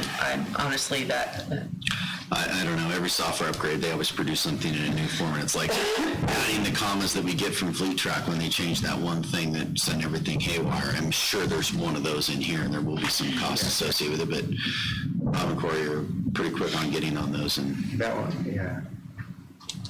But that is a cost we will need to do. And if we do decide to proceed with this, that'll be one of our next steps. But one of the other changes from when we started this and now, there are some standard industry protocols for poking at meter, for being meters and finding information, and I would expect that would be in the new software. So there might be a better way of doing that. Let me ask you this. If we were to make a decision, defer this decision until January, just so that Bob and the Communications IT Committee could give it a little thought, would we be putting ourselves at risk at this point? In other words, when's the support drop? I mean, would they support it through January, for example? Our contract's through the 4992 is a calendar year contract. Drew, I don't know if you remember whether, I don't know if it's currently being supported. It's not. Yeah, it's currently not, It'd be status quo. Yeah, it would be, exactly. To answer your question, so. No, I would recommend we proceed. It's just horrible. I feel being violated at this crisis. Tell me about it. The Finance Committee had exactly the same reaction. What? Yeah, option 2, there's no reason for option 1. Yeah, we did ask at Finance about the nature of census and so on, and we're told that they are sort of, one of 2 companies in California. This is like, sort of like our solid waste thing, it's ACES or South Tahoe, and we don't like it. I was also directed to ask Golden State if we could pay monthly for our annual fees rather than, one fell swoop. But I have not had the chance to ask them about that yet, but I will. And the other thing I did relay at Finance as well, when I was at Aqua last week, this had come up, and so I talked to a lot of other general managers and operational managers and actually some accounting managers about the new software, and they were quite pleased with it as a significant upgrade over the prior portal, the way data was represented. So there may be some benefit. I was definitely impressed with it when they Can't be any worse. Presented it. It's definitely way more user friendly, and a lot more. There's a lot more bells and whistles for how we can take care of meters. We could actually shut off a water meter if we can buy water meters that you can turn them off from your computer. Like, I thought that was pretty cool. Rather than having to dig up a water meter. Right. Yeah. Right. Which goes to our irrigation meter discussion. I assume it's already integrated with BCS. So when you want to get the yeah, it's be the same kind of report that we would pull from PCS. Or pull from Census to PCS. Yes. All right, so that doesn't change for you? No. Yeah. Okay. So another question. So how often do you actually have to get support from them in the past, in a year, in a given year? I mean, in this last year, a lot. So there's a lot of troubleshooting. Oh yes. So you're basically not sustainable without their support. No. And just a side note, Golden State, their main business is with water meters. They are doing us a favor by helping us with electric and propane meters. So generally we bypass Golden State and go straight to Census for electric and propane meter support. But we can get water meter support from Golden State to actually have a person come up and help us. But we had been foregoing that even with water meters recently because of how I felt about Golden State's original selling of us of an outdated product. I was not happy about it. Okay, is there any further discussion on this? Questions from the audience? If not, then I guess we're looking for a motion to proceed with the software upgrade, the second option, the lower cost option. Correct. I'll make that motion. Standish moves. I'll second it. Bob seconds. All in favor? Aye. Swallow hard and say aye. Okay, item G is renewable energy and carbon offsets. Jessica.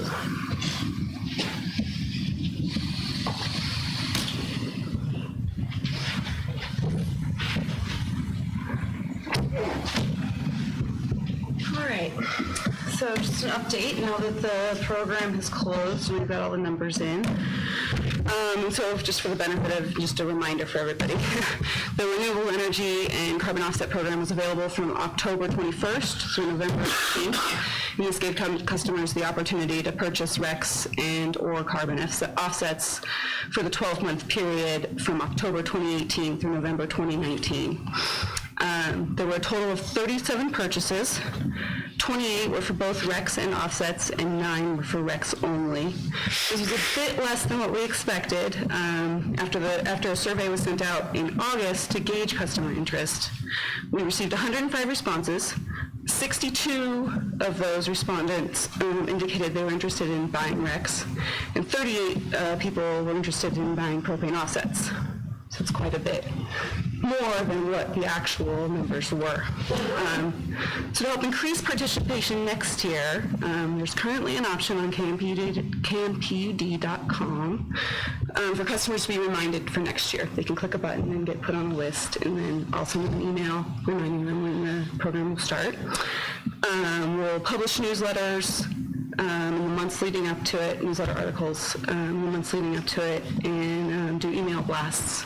And I'm open to suggestions also. I think it should be included in the HOA, you know, when whether it's Eric or someone else presents to the HOAs in July. It has to be done much sooner, because I don't want to interrupt. Much sooner than July. Oh, I mean, we've got to start, but July is still just another time to remind, right? Yeah, I think all the reminders we can get out there will be good. I also thought that it would be helpful to put something in those paper bills. We still have a lot of customers that are not registered on the website and especially now that we're not putting a paper newsletter in those, customers that only get a paper bill, we need to put something, even if it's just in the notes section on the printed bill where I can put messages, something like that to remind people. Clearly, the people that don't receive email were not aware of this system. Actually, I got feedback from several people that basically, because I was mentioning the fact that there was actually more people that said they would do it, and actually when it would come to do it, there was less people. And many people told me, well, I was not aware. So you have to realize that people get mailbox full of things, so it's possible to skim it. So just communication. I think improving communication, we need to start right away. That's part of our program here. And yes, mail is another thing we should do as well. I agree. It'll be better next year, I think. Or did you? Yeah, I just have a question. I thought the whole thing was a little confusing, frankly. It was unclear to me. I mean, I like the idea, but it just was unclear. It looked like it was based on what you did last year. It's a true-up model. Pardon? It's a true-up model. You true up for what you did in the previous year. See? Right. So does that actually change then what the district is going to be buying going forward? Is that what it is? No, but that's the way renewable accounting occurs. There's a true-up period, and during the true-up period, you start straightening everything out. So it is the standard practice. We asked people whether they'd rather buy in advance or true-up, and the majority of respondents went for a true-up period. So how does that affect the buying of the district? I don't understand. It doesn't, well, we just buy the additional amount based on what people asked for. So we bought an additional unit. So it doesn't make the district buy less, we buy an additional amount on behalf of the customers. If you want to offset your footprint, that's what you need to do. That's simple. If you want to be not contributing to climate change, you do that. It sounds like that we need to do a more detailed explanation, because if you were confused, you're probably not the only one. May I ask the Communications Committee to tackle this? Yes. As one item. Go ahead, Bob. I'm So sorry. just a couple points. One is that the survey was sent to people, not to accounts. So 2 people in one account could have both said, yes, they'll do it. So we didn't try to reconcile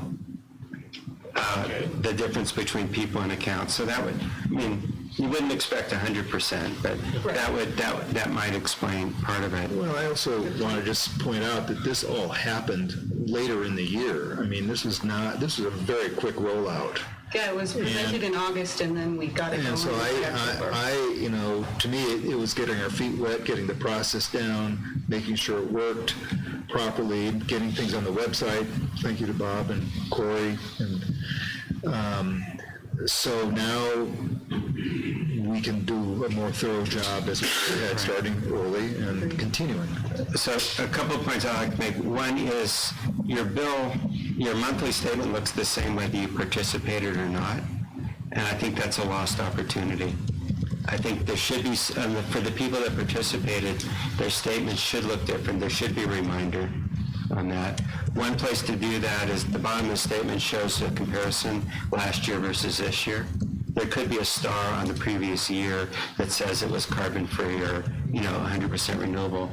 So something should be done so every month the people are participating are reminded that they're participating. And the second thing is, since for some accounts you can't do this unless your HOA buys it and then redistributes the cost. So it would be useful, I think, to have, and I guess that's for propane. Some of the condos are not individual meters. So the winter would be a good time to get the HOA residents to ask the HOA to consider it in time for the following year's budget. And we could give them estimates of what it would cost. In other words, marketing now for the larger accounts, we have no participation for commercial accounts. I believe that was the case. So I think there's a certain amount of promotion that can happen well before the period when it's open. Didn't Vail commit to a completely renewable energy program by 2030, I think, carbon-free. Please build actually. It's not that far. It's in 2025. I think it's, and they have zero footprint already in place. So, yeah, I think some pressure should be put there. It's not going to look good. They don't have zero footprint here. Yeah. They don't have zero footprint, do they? Do they have zero footprint here because they've all set it somewhere else? Or you don't know? Well, actually need the commitment, but the way they say it is basically they are committed to have a zero footprint, zero energy, zero thing. So they need to offset the consumption. Yes, they should. That's what I said, but they don't have zero footprint now. No, they don't. Yeah, so that's why there is a disconnect between the marketing of what they say and what they do, and that actually can put some pressure on them. So I'd look for ways to reward people who are already participating in their monthly bill. Otherwise, it looks like I spent money and something must have happened, but I don't know what it is. So I think there's an opportunity there, and there's an opportunity to remind people that haven't participated that they are. So I'd like to have us think about some ongoing activities. So the project that they're contributing to, is there any visual recordings of improvements that they've made up in, it's up near Lassen, isn't it? There are, there's links in the email blast that I sent out, and you can get on and see the whole. That'd be a way to promote it. Yeah, well, I guess it's in March, we'll actually get the certificate of participation. So I'm going to report what and was. that'll be an opportunity there. Now, if you see something visually happening in California, yeah, I think that would maybe help promote it. Yeah, I agree. Agreed, yeah. That's why we chose the McCloud River project, because it's closest and closest to our environment that we have here. And This is for the carbon. that's just for carbon offsets. The renewable energy credits, there's no tangible thing to look at. Okay, well, so assign this to the planning committee to follow up on. You said planning or communications? So next year, the program will start in October, so everyone can get ready for that, and we'll do all the promotion that we can leading up to it. And it'll be available for a 1-month period, and folks will be offsetting the 12-month period of October 2019 through September 2020. Thank you, Jess. Okay, now we go to item J, wastewater treatment plant membrane report. Just an update, we did budget for this last year because there was some concern about the longevity and life of the membranes. We did bring Koch Solutions out to look at it. They have indicated a 1 to 2 year continuing lifespan on the membranes. So with this report, staff would recommend updating the capital budget outlay in terms of time on the next capital budget when the board will adopt in June. In the meantime, as the board knows, we're pursuing a report of waste discharge to fix the mistakes of the past. I did share this report with them. They do have a membrane specialist who is looking at the wastewater treatment plant component of the RWD, and he will be reviewing potential membrane solutions for us in that RWD, so we don't have to go back a second time after we do this in 2020. So we are looking forward to anticipate what the capacity could be in the plant with today's technology. So we'll be approaching this from 2 different ways, which would also feeds into the rate study as well. So the wastewater treatment plant study that we had done a year ago or so, what did that contemplate? That did not look at membrane longevity. No. Okay. So that's just an update, right? That's all. Any questions, discussion? Are there any questions? They talked about 1 to 2 years more lifetime, or assuming 1 or 2? Well, there's a delay. You have to kind of plan ahead. Right, and you want to do it in the summertime. And they can only be stored for 3 months. Yeah. So I just think going forward, it gives us a little more realistic idea of how we have to budget. So I think we were a little over-optimistic, but these membranes have performed better than any other membranes we've ever had. Yeah, right. So, I mean, if they go for 2 years, that'll be a total of 8 years. I believe that's correct. Yeah, but we were talking about originally 10 to 12 years. And I see. That's why I think it's important. It's an important point of reference, whatever decision we make going forward. Okay. Now, I think you had some comments in the operations committee that you wanted to get some independent verification, or because this is a salesman selling you membranes. Correct. And what's going to happen is with this new RWD, they have a membrane specialist on staff that will be. Right. That's how I decided to solve it since. So if you take this report at face value, though, we're probably going to be replacing them either next 2 fiscal years from now. Not this summer, the following summer? Correct. I agree with that interpretation. I think John was actually fairly pleased with the how we've been cleaning and maintaining some of the comments that I've heard. It was that report. Okay, I think that finishes those item 9. So let's move on to item 10, General Manager's report. We got 9K. No. Oh, yeah, sorry.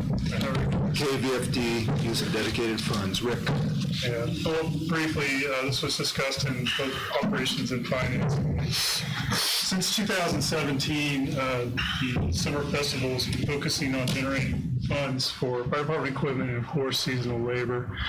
As you are aware, we did receive a grant for the SCBA's, which is the target for the funds, and therefore we do have a bit of a reserve in our reserve account of almost $105,000. So my request today is I'm asking to be able to produce a notice or RFP or notice inviting bids to purchase a 2-bottle air compressor. Kind of looks like this thing in the picture here, but not exactly. But basically, I want to be able to fill SCBA air bottles here at the station for training and for during emergency situations. The estimated cost is around $70,000 for the compressor unit, for the fill station, as well as the ancillary electrical and necessary venting. And that's it, unless there's any questions from the board. Review what's done now, both just in ordinary times versus, as well as when there was actually an emergency going on, a fire going on? Yeah, our current practice, and thank you for bringing that up, is to, for me, to physically take 12, 15 bottles down to the Eastern Alpine County Station of Woodfords, which is about, I think it's in my report, like 35 miles away, 53 miles round trip, fill the bottles and bring them back up. During an emergency, I'm usually dealing with the emergency, so I'm asking others. And last time when we had an event, it was Alpine County Sheriff's Department actually shuttling bottles from the station back up here. So I'm going to eliminate that and again kind of keep it in-house. It'd be tough if the paths were closed, huh? Yes. That's usually what happens when we have an emergency. Yeah. In the past, that's what's happened with big fires in some meadows and the roads were closed. What did you say the dollar amount was, Rick? For the fill station itself, I have an estimate of around $44,000. But again, there's extra equipment involved. My hope is to keep it under $70,000. I believe I can. There was another consideration of buying a unit that was a mobile unit. The costs were significantly more, probably around $120,000. Yeah. And then the issues of storage, and so I thought the 2-bottle compressor that's fixed in the station would be the best option, and that's what I recommend. And that's that gets bid on, right? That goes out for that. Correct. Yes. So both the operations and finance committees unanimously agree with this direction. And I guess my only comment is I think you should communicate it to the community, both in the newsletter as well as in the letters that you send out soliciting participation in funds for our next fundraiser. Because I think there's a fairly widespread sort of a non-understanding of how much did we raise each year and what was it used for. So, this is a compressor to fill air canisters, right? Correct. So, why is it that the dive boats that I've been on have something much simpler? It doesn't have the word fire attached to it. Oh. Yeah, anytime you put fire to an item, it seems to increase the cost significantly. But there's also, you're capturing ambient air, you have to put it into a first stage bottling system, and then it gets pressurized to go to that 2215. So there is a bit of a process to it, and then there's annual maintenance and other things that are involved. Are you suggesting that we could also purchase a dive boat? I think for that price, you'd get the dive boat with a compressor. Yes. Docketed cables or something? But, compared to software, this looks cheap. and weighs more. No annual fee. That's true. I think it's a great use, and is exactly what I think we raised money for, so I think it's a great use. Yeah. Any other comments, suggestions? Expensive, but I agree with the comments. Yes, was a comment. Okay, then do I have a motion to use the funds? Follow Rick Ansell's recommendation and put this out to bid. I'll second it. Okay, all in favor? Aye. Aye. Thank you. Now we're done with item 9. Yes, sir. No more shuffling of these things like that. No, okay, come on. It was, you can't help when your kid gets sick, so no Brandy appreciates that. Okay, item 10, General Manager's Report. Yeah, 10, says 9, Jess. Oops. Usually 9. It's usually 9, that's true. So just a couple things to update the board on. As you know, on October 26th, one of the direct bury cables that services the Nordic Center and the Kirkwood Inn failed. It is Vail's line, not the district's line, but on October 29th, in an effort to assist Vail, we went out and located the run out of the 3 runs where the failure was, which is between the service station and the inn. So that was on the 29th. On October 29th, Vail's contractor finally mobilized on November 25th. excavation. This is, as you can see, behind the inn, and the inn is at your back, looking up towards the old barn across that AmeriGas, is just to give you a point of reference.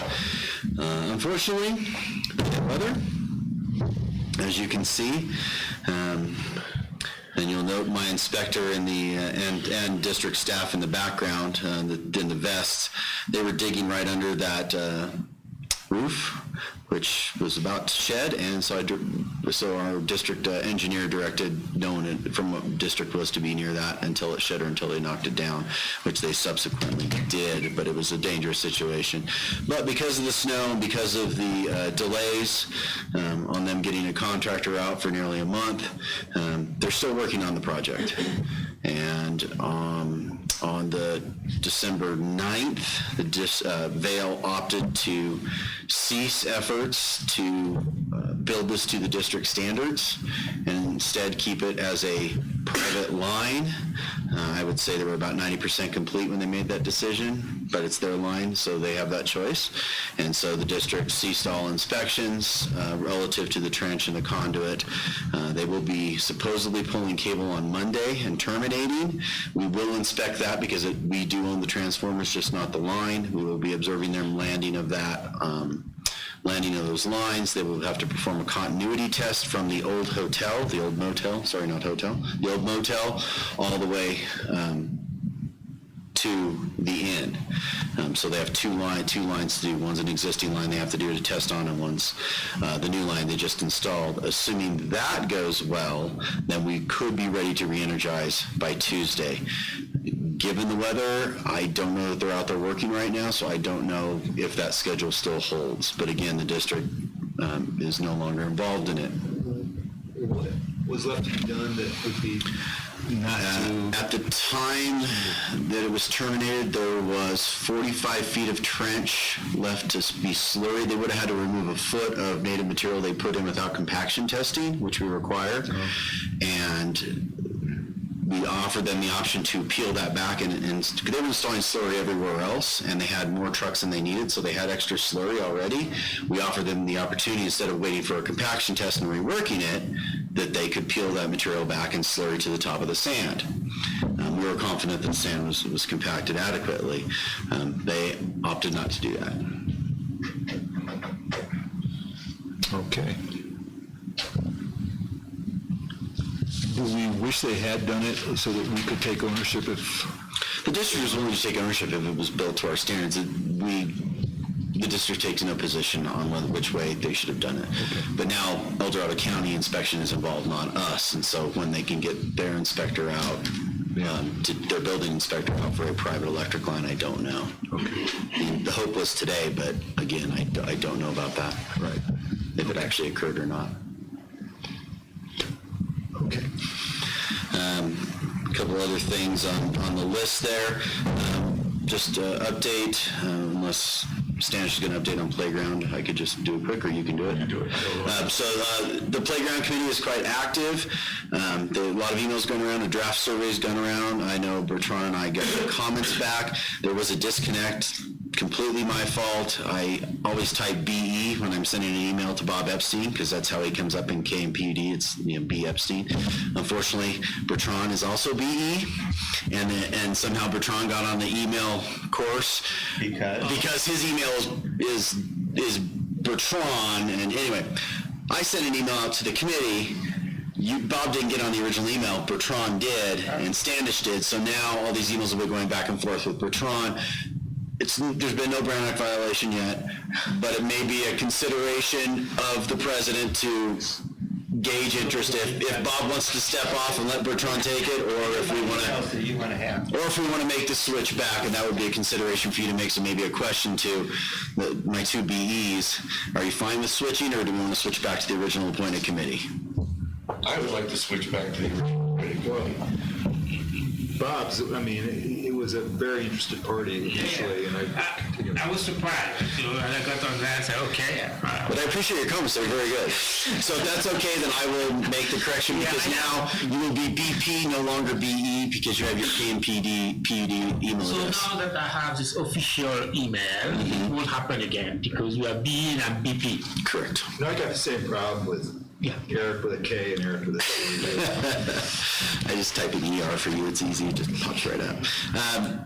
Wastewater treatment plant, we did receive an interesting proposal, or testing of the waters from Loomis and Associates, who we use for the surveying. They also have a civil engineering branch, and Michelle Gamble's over there now. She indicated that they believe, and this is again coming from a salesperson that reached out to them, there may be an opportunity for a package plan for the wastewater treatment plant that is less than our total amount that we would do in rehab. I've asked her to make a presentation to the operations committee on that. So that will be coming back to operations shortly, and then we'll bring that back to the board. It's a package plant. Is that a separate structure of some sort that sits someplace outside the existing plant? Correct. The thought has, my original thought had always been just demolish the old A-frame, and that's your footprint there. We'd have to demolish the new EQ, or the old EQ tanks, equalization tanks regardless. So there is a footprint where this could work. Package plants don't take up a lot of space. I don't know if you ever saw the one, Howard, that's up in Red Bluff at the Indian Reservation. It's a really slick technology with a really small footprint. It's an SBR plant, but it's really small, and I always envisioned that as a package plant. Our study from the other consultants had a much higher price tag, but I'm willing to let Loomis go down this path of a proposal. If it looks viable, then we can talk about it, but they're saying $5 million, Stantec said $11 million. There's a huge disconnect there. So it's something we'll be bringing back to ops, and if it looks like it had legs, it'll come back to the board. But it's also something we'll need to consider in the rate study as well. So we're working on that. Did get an interesting email back, talked to Bob a little bit about it, but we've, Alpine County, Terry, can you help me with the actual name of this separate entity, quasi-governmental, the biomass, that one of your fellow board members is? Quasi, it has nothing to do with Alpine County. Okay. It is a private group. It's an NGO then? Yes. Okay. Yes. So there's a group out there that wants to look at fuel reduction, and as part of that, they are looking at who could use it in Alpine County, and there was one or two candidates. We were one of the two candidates that had a possible use, and there's some funding. This costs the district nothing, and then there's the next step would be preliminary design study, and there's some funding grants available for that. So we're going to be meeting with them to talk about it, and we'll be bringing that back to operations as well. So what is it? It's a possible biomass plant facility that would provide, superheated water throughout select portions of the valley to offset propane use. Collected by organic. It's all, and it was Forest Service. They're mainly looking at Forest Service reduction. That's where the funding came from. So it might have legs, it might not. They're saying it's going to save us $500,000 per year, not including O&M. But we'll do the due diligence, and I'll share the initial proposal with the board that I just received, and so you can look at it. But Bob and I are going to run it to ground a little bit too, since he did some work on it on the front end, and so just wanted to bring up to speed on that was going on. And then the last thing I had was Alpine County had not a first reading, but an initial discussion about an excise tax on lift tickets in Alpine County. And so we'll be tracking that, and I'd recommend that planning follow up on that and track where that's going. Yeah, that's a big thing. So we will be discussing this with the two ski areas. Wasn't brought up by me. It was just they're looking at other options for dollars coming into the county.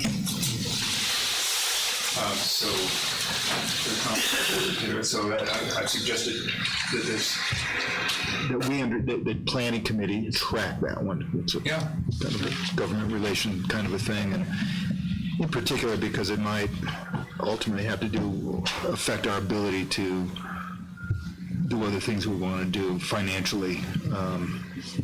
Yet another burden on people in Kirkwood.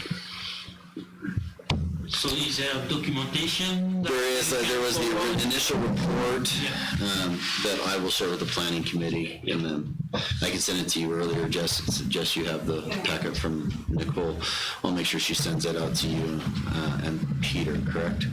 Peter's on planning now? That's right. Okay, so just, if you put a note to yourself on that, Jess, to send that out. Eric, I might have missed it, but what is the update on are you finished or not? I am. Yeah. I thought you were. What is the update on the playground committee, other than there was an email problem? So they sent out an initial draft survey to the committee to review what they're going to send out to the public. And like I said, I think the only comments that Cheryl's received were mine and Bertrand so far. And mine. Oh, she did get yours. Okay. But, so drafting the survey that's going to go out to the public. The next step is going to be get that survey out. The other follow-up is from my end, and I did have a meeting with Matt Jones and 9C. Matt Jones and Ricky Newberry and Brian Bigley were all there, and I did mention to them the concern, and they were not adverse to a long-term lease that would mirror the longevity of the equipment we purchased, but the proof is in the pudding, just like showing up for an agenda item. So that's the two lead items that we've worked on so far. And the playground committee is Bob and Cheryl and Ann O'Grady, and who else? You. I'm on it? I think so. I think you're on it. Yes, I think, and that's part of the survey too, is soliciting other people that would be interested in being on the committee, so I imagine that committee could grow substantively, which I think would be a good thing. Okay, thanks. You're welcome. Thanks for reminding me to finish that thought. Move on to the operations report. I wish Brandy were here. Full credit for this because she and her staff were able to complete something that a contractor would not bid on. And we have a T1 line that has some kind of goo in it. A gel to displace the water that was typically a problem in years past. As you know, it's frozen and severed our T1 fiber optic line. This machine, this photographs is a picture of a I don't remember the exact name, but basically it's a platform, underbridge platform that we had to rent for a week and got the gel in just before the massive snow hit. But again, kudos to staff and for Brandy and her crew for getting that done. And Brandy also rounds out one of only 3 of these pieces of equipment this side of the Rockies. And also, You rarely see those on the highway. yeah, we also, I want to give a huge thanks to District 10 Caltrans. Unfortunately, through an oversight, our annual maintenance permit had expired, and they were able to get this done for us in 4 days to get a permit for us. So we have our annual permit renewed, which included a full lane closure, which you can't really tell from this picture, but it included a full lane closure, which was a huge deal, especially on the week leading up to Thanksgiving. They finished a day ahead of schedule. They could have worked Wednesday, and they were done by Tuesday night. So big. This is Dave Waddle. Yeah, Dave. Yeah. Hands up to the staff. Yeah, no great job, but it's getting a day. It's not changing too. That's a good idea. I think I can pull something together. I don't have the estimated cost of the total repair, but we'll be working on that and bring that back so we can kind of show you where we ended up. The other project... Do you think we could contract out our services now? And I told Dave he's an expert. He might want to do that, but we learned a lot. Luckily, we only had 2 bridges to address, so I think we're done forever, I hope. The other project that was started and not completed was the propane valve change-out. As you know, district approved and hired a contractor to come in and switch the valves out so we could have level propane tanks.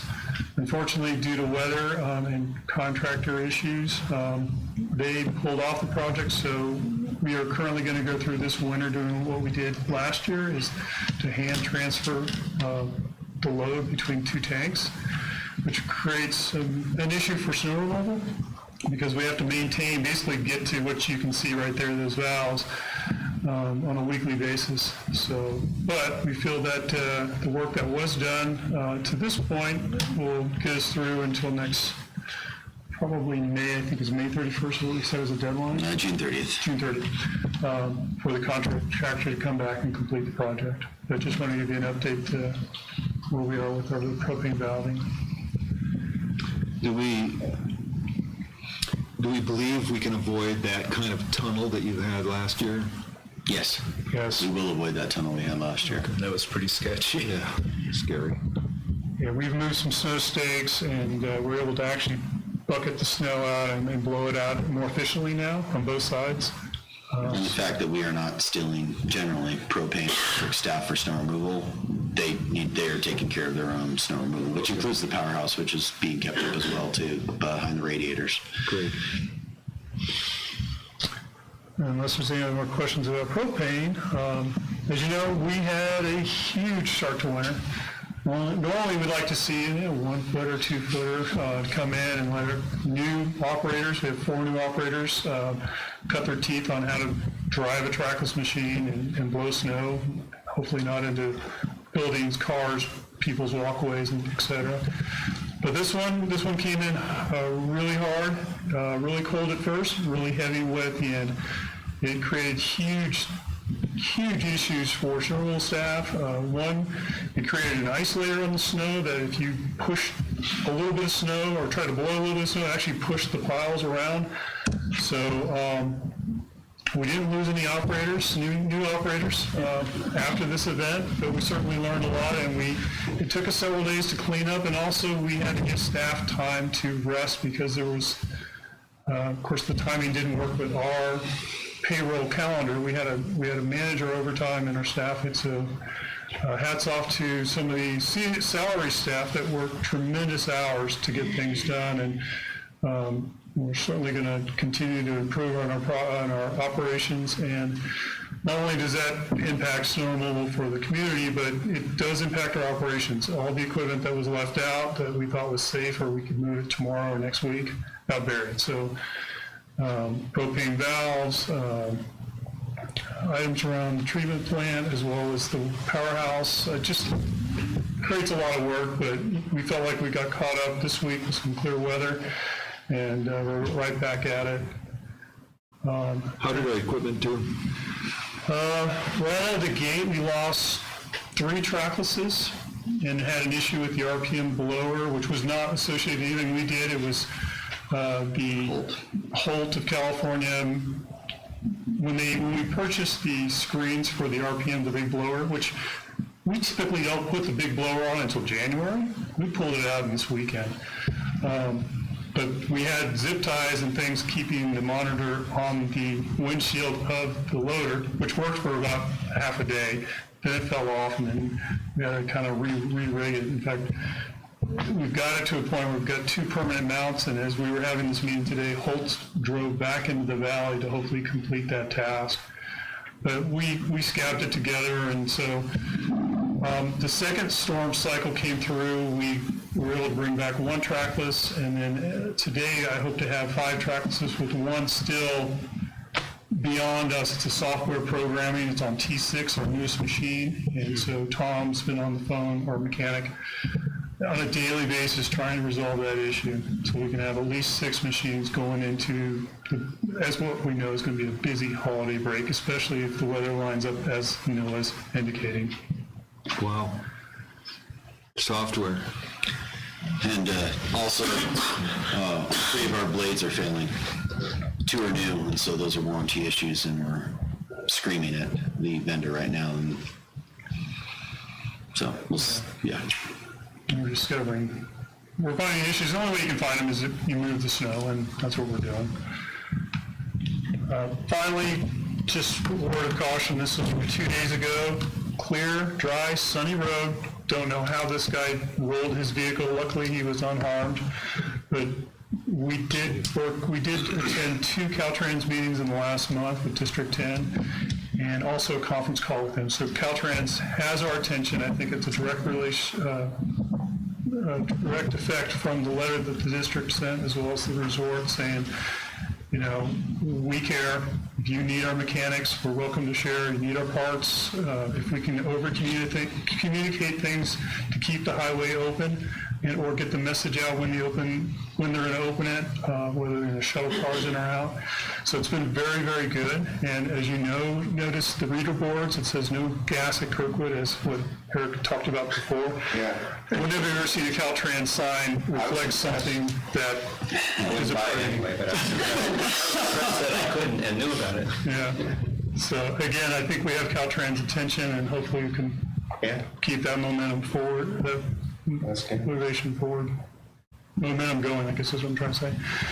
And that concludes my report, unless there's Any questions, Rick? Well, thank you, Rick. Sir. Okay, we have standing committee reports. I'll just start with planning. We did not meet. The planning committee is now scheduled to meet on January, the normal time on January, but I think that there should be discussion with Bertrand and Peter about that. Sure. That's been normally, just so you know, it's been normally at 9 a.m. on the Friday before the board meeting, because the planning committee agenda normally doesn't include anything that's got to take action right away. It's more longer range.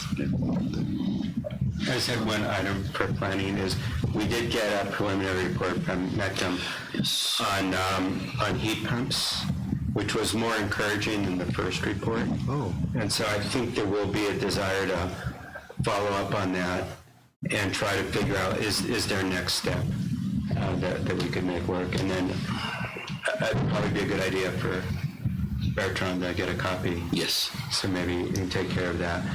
But it does look at 3 commercial buildings or operations and the feasibility of using a heat pump. And the results can't be done. So I want to take a look at that. You know, between some combination of that, or if we can do a biomass to heat that doesn't cause air quality issues, which is what usually goes wrong with those, then those could be ways of mitigating the need for increasing the use of propane, and maybe eventually being able to reduce the use of propane. Great, okay. Thank you. So that's one of your big projects to look at. Finance? We covered all the agenda items in this meeting. We covered it our meeting. Thank you. Operations? I would say the same thing. We didn't meet anything at it. What was IT? No meetings. And personnel, there's no meetings that I know of. I know. Okay. Temporary advisory committee reports, is that the playground? I just got an email from Cheryl, so if you want me to add that to what I said. So she's waiting for a final review from Ann after incorporating our comments that we mentioned, and a draft email she's also drafted an email to accompany the survey. She's going to send a preview once more to the committee. The goal is to send it out December 16th with requested responses by January 3rd, and they think they're going to make that. And they will now are turning their focus to launching the fundraiser over Martin Luther King weekend. Bit of a tall order, but they're going to do their best. Quick meeting of the group after the holidays. It's a good idea, and I'm assuming that she will make that happen, knowing Cheryl. Okay, thank you, Cheryl. Okay, let's see. Bob and I have met by phone regarding a contract renewal for Eric. Eric has drafted a proposed contract renewal, and we're going to be meeting with Eric on December 30th, weather permitting, us to get up here to have that conversation, and we hope to bring something to the board in January, at our January board meeting, for discussion. Okay, anything else that I'm missing on that? If not, then we go to general discussion. There's an opportunity for board members to ask questions for clarification, etc. Do the board members have anything that they'd like to bring up? Bertrand, welcome to the board. I'm looking at KMA's recently refurbished website, and it says you're a board member of KMA. Are you a board member of KMA? No, I did resign earlier this month, so before the 6th, I know for a fact. Okay. Yeah, but I can maybe can help you if you have a specific question. My questions are around, the stuff that we have to take every year, which is ethics, laws, and principles. And when I joined the board 8 years ago, along with Bob Endy, he was either on the East Meadows board or one of the committees. He was the president. And he had to resign because at the time we were advised that it was a conflict of interest for a PUD board member to be a board member of a major customer. I can give you a specific example because Bob didn't understand why he had to. He said, I can do them both. I said, Bob, it's a conflict. Sooner or later, you're going to run into a conflict. Literally, 1 month later, an irrigation valve in a common area of East Meadows broke, and there was a lot of water lost. Well, Mr. PUD member, Mr. President of the East Meadows Board, how are you going to handle this? You can't. Resign. So he resigned from the East Meadows Board right away after that. And it's just, it obviously is a good practice not to be on both sides of a conversation. So the other question, though, is the website says that you're the road committee chairperson. And does that mean that you're in charge of the KMA committee that negotiates for snow removal from its roads, which is currently provided by a public agency of which you're a board member? No, actually, I'm not a snow removal guy. I am in charge of dealing with Qualcomm, basically. That's what I'm doing here. So I'm the guy. Okay, so you're not the snow removal guy. I'm not the snow removal point man, yes. Who is that now? I don't know. It's probably going to be defined tomorrow at the KMA meeting. I don't know that. Well, I guess my concern, of course, is this ethics, laws, and principles, which you're going to learn about, I'm sure, shortly. And I think best practice is to get off of all leadership positions of a HOA that's a major customer.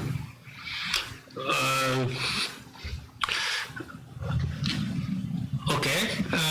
As I said, I stepped down from the board of KMA, step one. I'm not, my role on the road committee is specifically targeting the paving, so I'm just only dealing with Qualcomm. So the only conflict would be time-wise, basically trying to get Qualcomm to cater KMA needs versus KMPUD needs. That would be one. But other than that, I don't have any leadership. As I said, I just stepped down, I believe, the 5th of December. It'd be great to get the website updated because I'm not responsible of the website, but I will ask for that to be corrected, yes. Just one point of clarification to tag on if I could, Standish, because when we have a website before you do. Sure. I mean, what I've experienced in this environment is it's important to do the right thing, but also to be seen to be doing the right thing. And if there's a website that says you're a board member and you're not, that's... As I said, I just stepped down and I don't have control on what's on the website, and they are going to fix it anytime soon. Thank you. Yeah. Sorry. Oh, no, that's okay. Just my only concern would be, because we had to coordinate with you on paving for relative to our valves and manholes, so who do we coordinate now? Will that still be you? Because that definitely goes to, I think, Standish's concern. We are looking for someone else to take care of our road. And as sooner we find it, I step out. And we should not have any activity before spring. So I think this is just a transition time. I have one item I'd like, possibly for, I wonder if we could invite Bruce Gianola to a board meeting, the January board meeting ideally, because I think Bruce has taken somewhat of a leadership position on the economic development effort. And to be honest, I'm really not clear what's going on. I attended one meeting to represent the board, but that was all. I know things are happening, I'm not sure what it is, and I think that it might affect who we ask to be representing us. Yeah, it was Jeff, so It was Jeff. definitely need to fill that void, because Jeff was doing all that for the district. Right, so, but is Bruce, am I right, did Bruce take a leadership position? Absolutely. Could we invite him to come and just I have will a see if he's available. short for next presentation meeting. on where things stand? I know that they've developed some subcommittees or core committees or things like that, but I am sort of in the dark about it, and I think it's an important effort. I think we need to be represented, but we need to understand where things are. Anything else? My last one is there an email address you use for Box? Because we have all these documents in Box, which I set up 6 years ago, and Jeff Smith was on there, but I just took him off.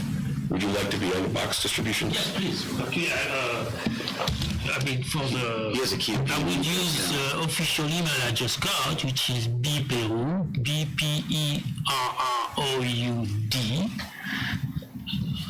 @kmpud.com. So I got access to the Office 365 on demand. Yeah. It's a bit quiet. Yes. I was surprised that it was a bit empty. Office 365 what? Nobody uses that. But That's just how we set up an email. Yeah. All of the emails are set up. Yeah. It's far away from So now I understand it's a we don't use it for actual work. Just for the email. But I see something from 2014 and say, okay. No, there's nothing. I would say the one qualification is I would use the district's calendar, because if he sets up a meeting with you, he sends the invite to your POD address. If you don't have the calendar up, you don't see the meeting. Yes. But not their address book or anything else. I'll forward it. Okay, the other thing we had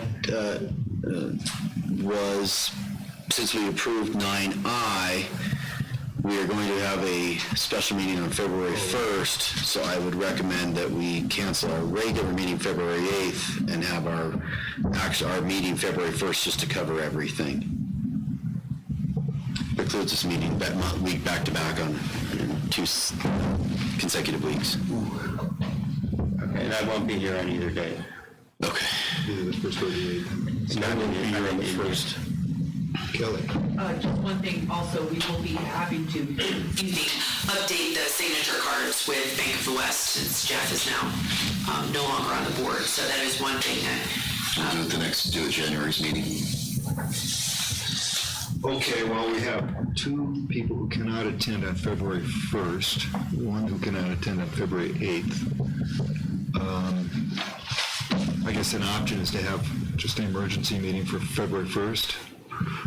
We could have the public hearing for February 1st. Oh, it'd have to be public. It's the public hearing, we've noticed it. I mean, can you dial in, Standish? Yes. And I know Bob is in India, so he won't be able to dial in. Or if he could, it'd be a great inconvenience, so we're not going to ask I that. have no idea what. So, I think February 1st is the ideal.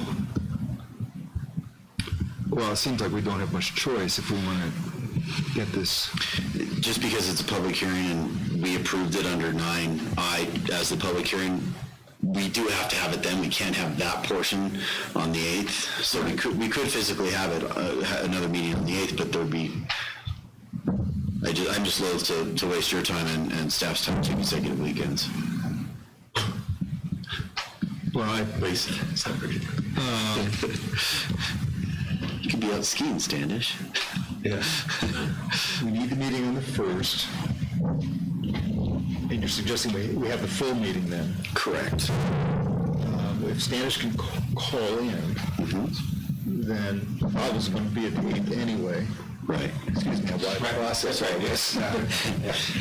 John, could you attend on the 1st? February. Instead of the 8th, that board meeting would be on the 1st. It's too far for me to schedule, so yes. Peter? I'm never going. You're quiet every now and then, I know that. I'll be here. Okay, well, I will cause myself to be here. I may be disappointing a granddaughter, but. Is that going to be a full meeting? She hasn't talked to me anymore anyway. She's a teenager. But we could do the public hearing first, and then if you needed to bow off, we'd still have a quorum for the balance of the meeting. Okay. So if that... I'll be skiing in Utah, so I'd like to get it over with. Okay. So we'll schedule the public hearing for the first thing, and then follow with a regular meeting right after, but the public hearing will be scheduled for the 8 o'clock. The first wave that came in Thanksgiving was it was powder. And then Monday when they Okay, so we will cancel the regular meeting February 8th, and we will have a special meeting on February 1st. It'll be the same time. That's a Saturday. 8 a.m. Yes. Saturday, February 1st. Okay. And, okay. Please order snow not to be falling on either Thursday or Friday, that preceding, okay? I will do my best. Okay.